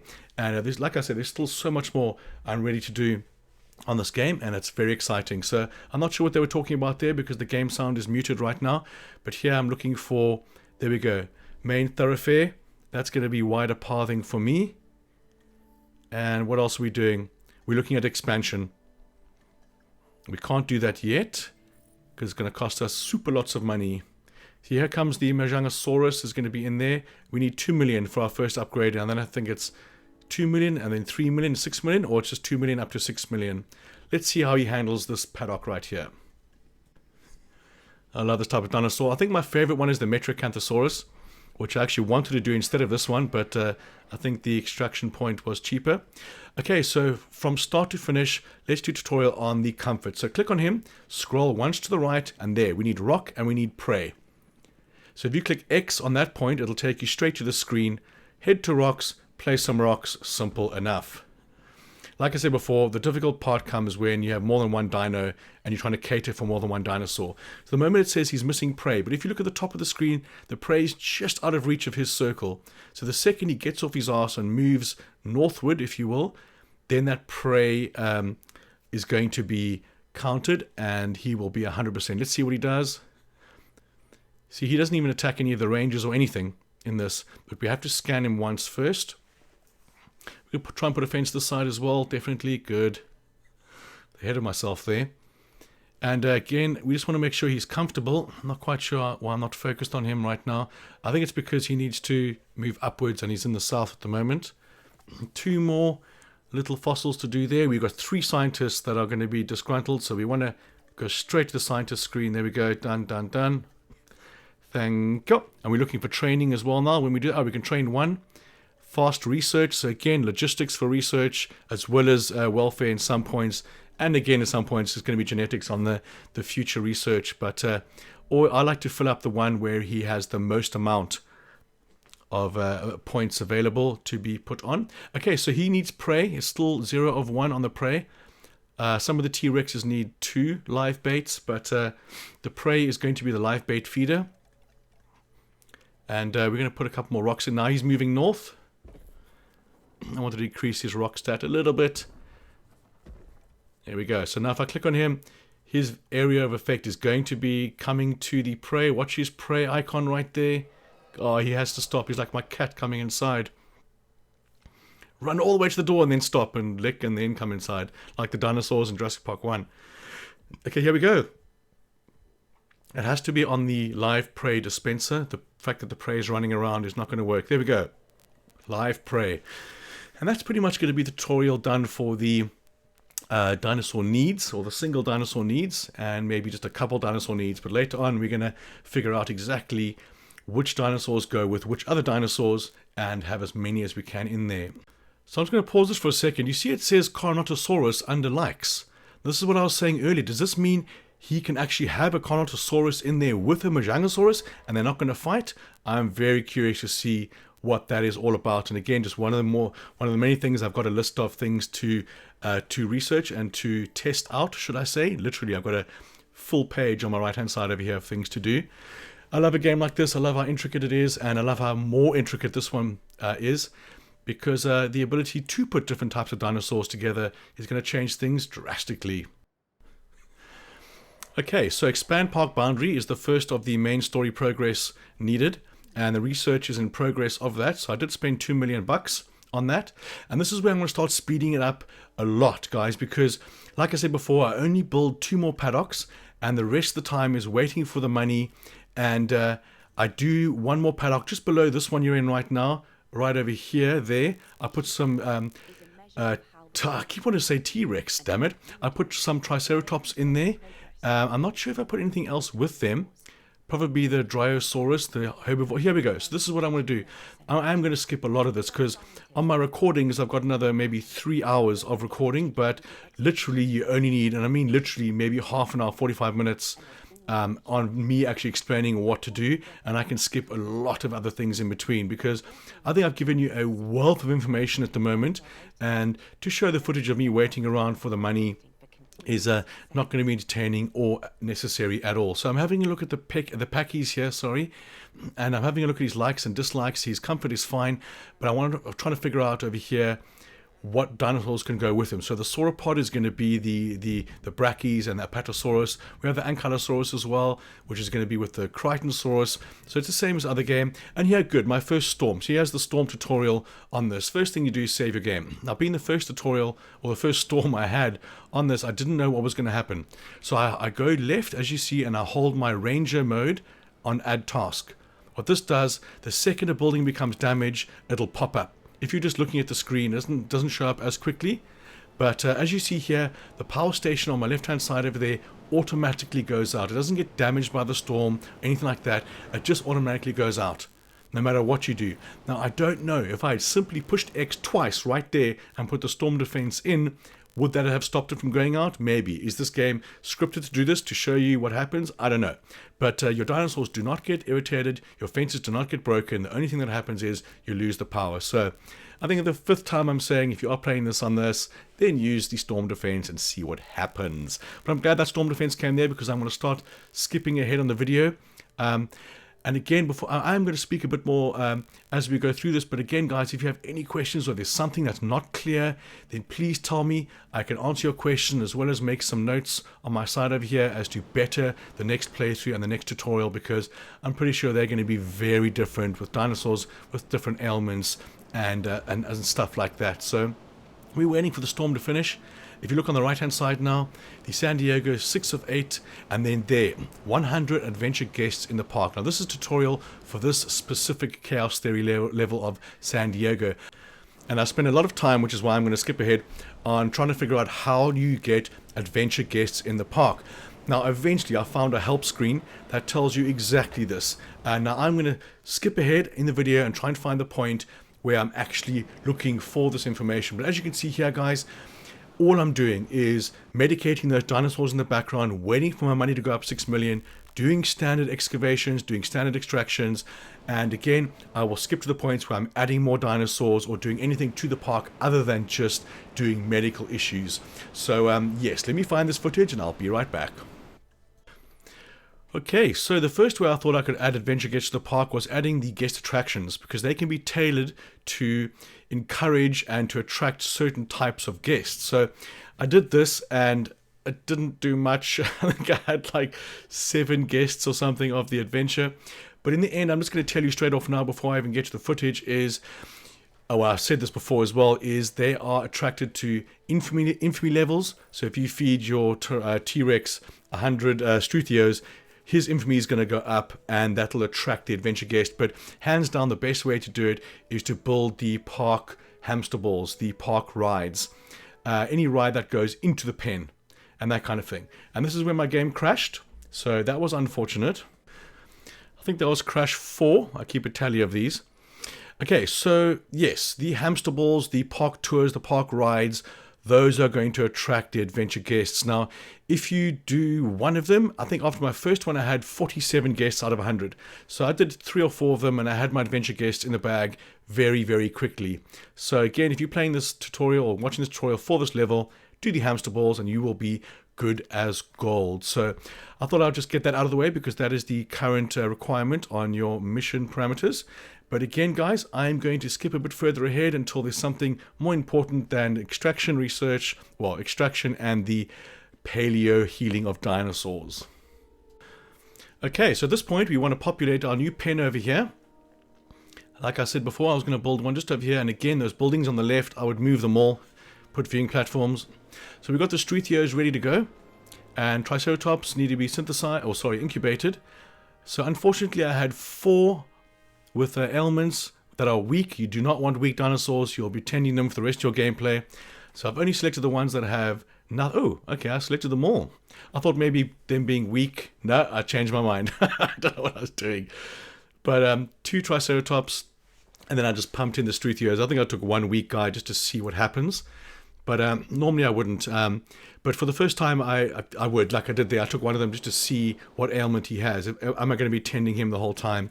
So we've got 4 Strutheo eggs right there. And I only took the 4 that were non-ailment affiliated. And I've got a more Strutheo-mimus at the bottom over there. Let's see what happens with that. No, we're not going to put him in just yet. We've got eggs coming. So there we go. We did put him in straight away. So there's the Strutheos that I did before, and now we're fast forwarding a lot because, like I said before, it's pretty much done. I'm just in the process trying to figure out how to get my adventure guests, but we've covered this. Just add the hamster ball, add the park tours to your paddocks.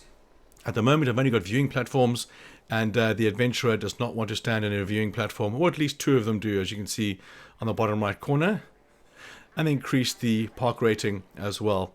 So let's have a look here. I'm putting some Strutheos into the new environment, into the new enclosure. Let's have a look. They need ground food. Right over there. 70, 80%, 90%, 100%. There we go. Comfort is done. But then when we put in the Triceratops as well, that is going to change things because I have to change some of that environment to appeal to the the T-Rex, to the Triceratops. So that's when it gets more complicated, is catering for both. And also, it just depends where they're sitting in the environment. And if the pen is small enough, then their area of effect will cover the entire pen. But if your pen is just too big, then they can wander, and that's going to change it. But once they get to 100% in a certain pen, they'll stay forever 100%. They're not going to go down because they wander off to the side, well, within reason. But if it's just a corner that's missing or something, it shouldn't affect it. Okay, hatchery, we are going for Triceratops, and we're going to push square once again to deliver him to their new environment. And we're just going to have a look at how I do the comfort level, and then I'm going to skip forward again. Let's have a look, see. I don't think I see a game time where I can see how long it's taken. Let's have a look on the other screen, how long it was in total. But are we fast forwarding yet? No, we're not fast forwarding yet. Come on. See, the Tyrannosaur doesn't have any ailments that make it aggressive. It's just naturally aggressive. Funny that. So, attacking my van and jeep the entire time. I just wish I could have put the little ranger outpost thingy on the outside, like I said before. But it's done and dusted, and I've got the trophy. What is the trophy? It's not making the same mistakes again. And then, obviously, Mr. Malcolm says, no, you're making new ones. Ooh, later there's running and screaming. It was so funny. He did some of the voice acting for this game over the phone, and you could tell it's over the phone on the Pennsylvania gameplay, I think it is, the campaign. Okay, so Triceratops needs water and ground fiber. So water is going to be fine, but then we're going to search for ground fiber. If you look on the right-hand side, the little screen says ground fiber right there, and then we're going to go all the way outside its area, and then we could see open space and ground fibers kind of mixing it up. And this is where it gets quite difficult because it needs open space and it needs ground fiber. So it's walking towards the area where I put the ground fiber down, which is why that stat's going up, as you can see. But it's still on 93%, which is perfect. I could leave it just like that and it's absolutely fine. It'll never have any trouble at all, as far as I know. as far as I know. I've never left it like that. I've always made it 100% each. Now looking at the Struthios as well, I'm going to put some more ground leaf, or leafy, yeah, leafy clammings, and there we go, around the edges. As you can see, their area of effect is pretty much filling up the paddock, just a little bit left on the side over there. But the Struthios are 100%, and he still needs open space. And the only way to do open space is to delete some foliage. So we go back down to the nature area, and we're going to take away some stuff using the remove tree icon. And then now we're on so even, open space and ground fiber. So literally we're going to do like one spot of ground fiber. Let's see what I do first. Take away the trees in the corner. There we go. And that's going to be open space done. Nope, not yet. There we go, open space done. And then the ground fiber, we need like 1% of it. But again, it's not necessary. I was just doing this as a test to see what has to happen for me to get it to 100%. So we're going to select him. I was just holding it on him to see if he moved into an area that had more ground fiber. But we're going to go back to the ground fiber. We're going to do one dot in the corner over here and see if it makes a difference. And we are A-OK 100%. So that's how you kind of have to do it. You have to mix it up, and depending where the dinosaur is at that specific time, like if that same T-Rex, god damn it, if that same Triceratops moves to the other side of the pen, as far as I know, once it's 100%, it knows that there is that stat in that paddock, and it doesn't change. It's not going to change if he walks over to the corner where there's nothing. As far as I know, nothing's changed for me in that aspect. So at this point, I didn't know how to get the adventurist. I kept checking on the item I built there, the cinema. But having a look at the amenities, I thought, do I do the amenities? Are there options that I don't have yet? I just didn't know. Eventually, I had to find on one of the Reddit pages how to actually do it. But there's also a help page 2 or 3 clicks away from where I am right now that explains absolutely everything. And I'm going to have a look for that page right now, and I will get back. So I haven't got to that footage in my recordings yet, but I thought I would show this as well. I'm starting to put down some medium amenities in the red areas. So at the moment I need drink in those certain areas over there. So again, just keep on top of it and do the strategy like I showed before. Just cycling through, seeing which one gives you the most profit. Don't even look at the graphs. I didn't even look at the graphs. Those things will just confuse you. But making sure you check your management view all the time to see what you need, and placing these medium amenities is going to just, cater for more people, and not for a wider area. I don't think so. I think it's just cater to more people, and your profits will be way more, like in the 35,000 mark if done correctly. And again, I thought I'd just show this because this is a playthrough of San Diego as well. But while you're waiting for that money to stock up, make sure you keep an eye on your amenities and start building the medium ones to cater. Because if you continue building the small ones, then you're not going to be able to cater for enough of the people, and they're going to be upset about that. Even I still got complaints until the end of the game about people wanting more placements. But if you go onto the amenity or management screen, it shows everywhere is blue. There's nowhere red to do it. That just means that there's overcrowding, and you need to replace the small ones with the medium ones. Okay, so how do you get adventure guests in your park? Where does it tell you? Go to park rating, go down to ticket sales, and there it is. Adventurer, Dinosaur Infamy, Tours, Karaoke, and the Gyrospheres.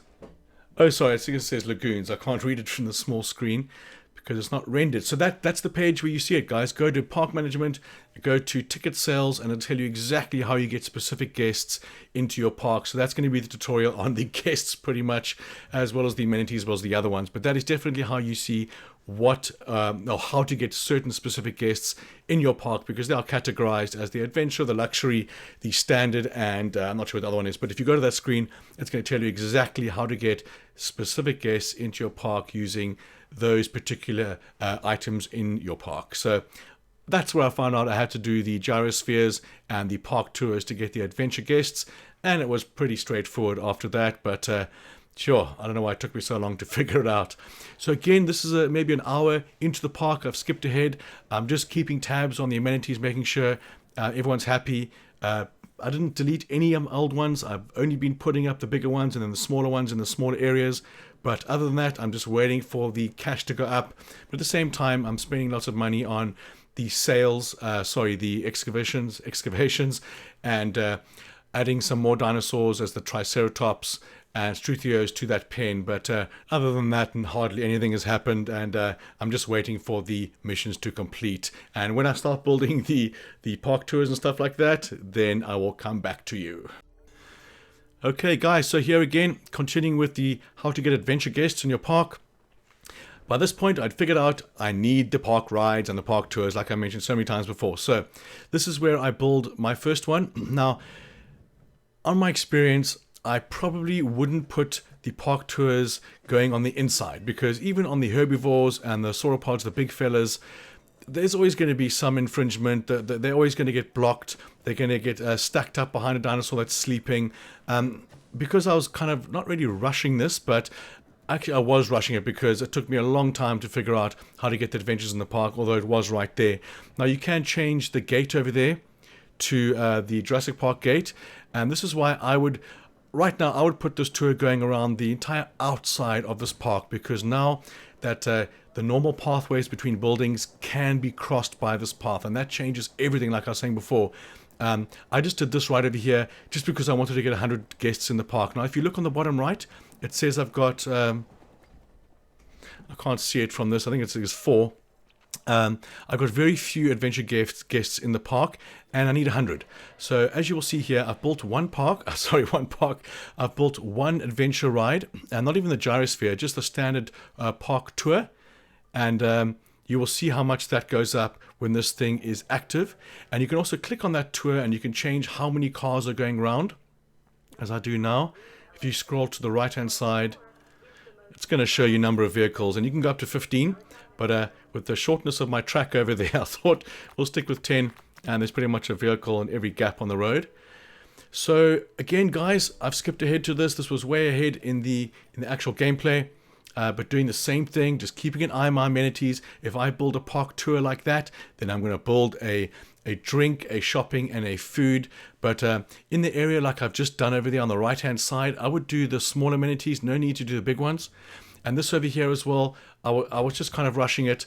I assumed the last mission would be the one over there, but the last mission is going to be the 6 million required for actually expanding your territory, and I don't even expand the territory once.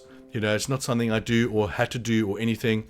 And again, I'm going to skip ahead until this is done. I had some trouble with this because I was trying to do it afterwards. This kind of thing should be done before the fences go up and before your paddock is actually complete. But again, it didn't matter. As you can see, I'm on 40 something for my adventure guests, and that's just after building one. So I knew maybe I had to build 2 more of these, which is what I do, and I get the campaign done and dusted. So again, I'm going to skip ahead, and I'll come back to you at any important parts I come across. Okay, you come back to me. This is the final paddock I'm going to build. Oh, the second last paddock. As you can see here, I by standard now do the park tour first, because you don't want to do this when the water and the dinosaurs are in there. And I'll use the gate on my next playthrough. But as it stands now, I'm going to put the COHABITATION in here. And because I put the social aspect of the COHABITATION so high, normally it's only 2, I needed 3 for them to be comfortable. But again, even though it said they were lonely, their stats stayed in the high 80s or low 90s, and it didn't affect them at all. So again, you don't have to be so particular with those comforts as you did in the first game. Like if you were 1% under comfort in the last game, then you've got dinosaurs attacking gates. It's not the same as this one. If you've got a high percentage, then they are comfortable. You know, they're not perfectionists. And again, another side note, if I know I'm putting SUCHOMIMUS in this particular paddock, there's no way I would do the park tour on the inside. I would do the park tour either a little circle on the inside and then fence it off. Pretty much you want to keep the track away, or the vehicles away from the direct contact with the dinosaurs, because like I mentioned before, they will sleep and they will back everything up and it'll cause chaos. And it's not worth it at all. Okay, so because we know we've got the SUCHOMIMUS coming into this paddock, we need lots of water, and only once you've placed the dinosaur that actually eats fish, I think it's a piscivore, then you will be able to research the fish feeder, but you will not be able to research the fish feeder beforehand. That's a no-no. So let's have a look at what I've got going here. Again, this is maybe another hour into the park, but just realized I needed the adventure people, how to get them in, and I built those tours. Let's see where I am sitting on the requirements now. Let me get out of the screen. Come on, John, just push a button. Okay, yeah, so I've got 48, I think it is, of 100. So doing this one over here, and then I don't even finish the next paddock before it's completed. So I'm once again going to skip slightly ahead and maybe show you the incubation of the SUCHOMIMUS if it hasn't gone before. But like I mentioned, I do the social aspects slightly high, but you'll see in a sec. Okay, we're coming up to the final incubation tutorial right here.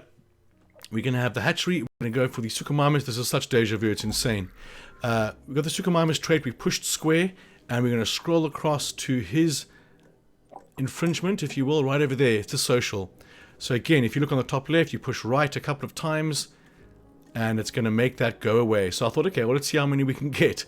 So I increased the social aspect, or decreased the antisocial aspect. So as you can see there, the price went up, but we are going to incubate him straight away using genetic specialist, although he's going to be disgruntled. So I used the random one, but it matters not. As you can see, you need 13 on the welfare now, or genetics, sorry, and that'll be enough to incubate at least 2 of those, I think, and then a 3rd one afterwards. Okay, so we're coming down to the end game now. This is about 35 minutes later. I've got the SUCHOMIMUS coming in there, and we're going to see what kind of requirements he needs. I didn't think it was going to be big enough, and it's not a very good shaped paddock because I suppose it doesn't matter with the viewing platform, sorry, the park ride. So as you can see there, it needs water, and we're going to pause the game because I don't know why, to be honest. I'm waiting for the 6 million now, and for the adventurists. But having a look at, let me see where I'm going with this. Yeah, there, this becomes available once you've added 1 piscivore, which is a fish eater. Then you can research the fish feeder. That's why I paused it, because he needs to get in there quick sticks. And we're going to fast forward that, and we're going to see there's another SUCHOMIMUS coming in there. He's all buddy. So let's see, population is lonely, and that's only happened because I put the social aspect up so high when I was doing the genome modification.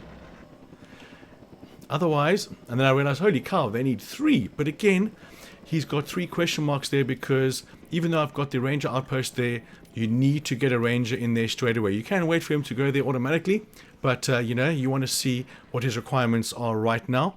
So waiting for the ranger dude to get there, we're going to see exactly what they need, and we're going to adjust the environment accordingly.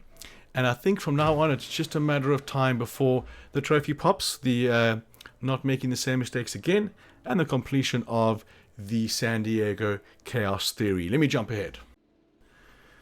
So as you can see here on my right hand side, we can show you the park rating here, quick sticks, just coming up to 4.5 stars, 4.2-ish. And skipping ahead again a little bit, I've built a paddock on the right hand side just to the right of the SUCHOMIMUS, and I've filled it with the Mare Sarah. But as you can see, not making the same mistakes again has popped already. So that's the only other paddock I built, and hardly put anything in it. And there's the transmission, and it's done and dusted. So that is it, guys. I really hope this was helpful. I really hope the new style of the timestamps was not too difficult to negotiate. And once again, guys, if you feel free to smash that like button, guys. It really helps the channel. Any questions you have, just ask me. I'm most definitely always going to reply. So I really want to say thank you so much for watching my video, guys. And I'm most definitely going to catch you on the next one.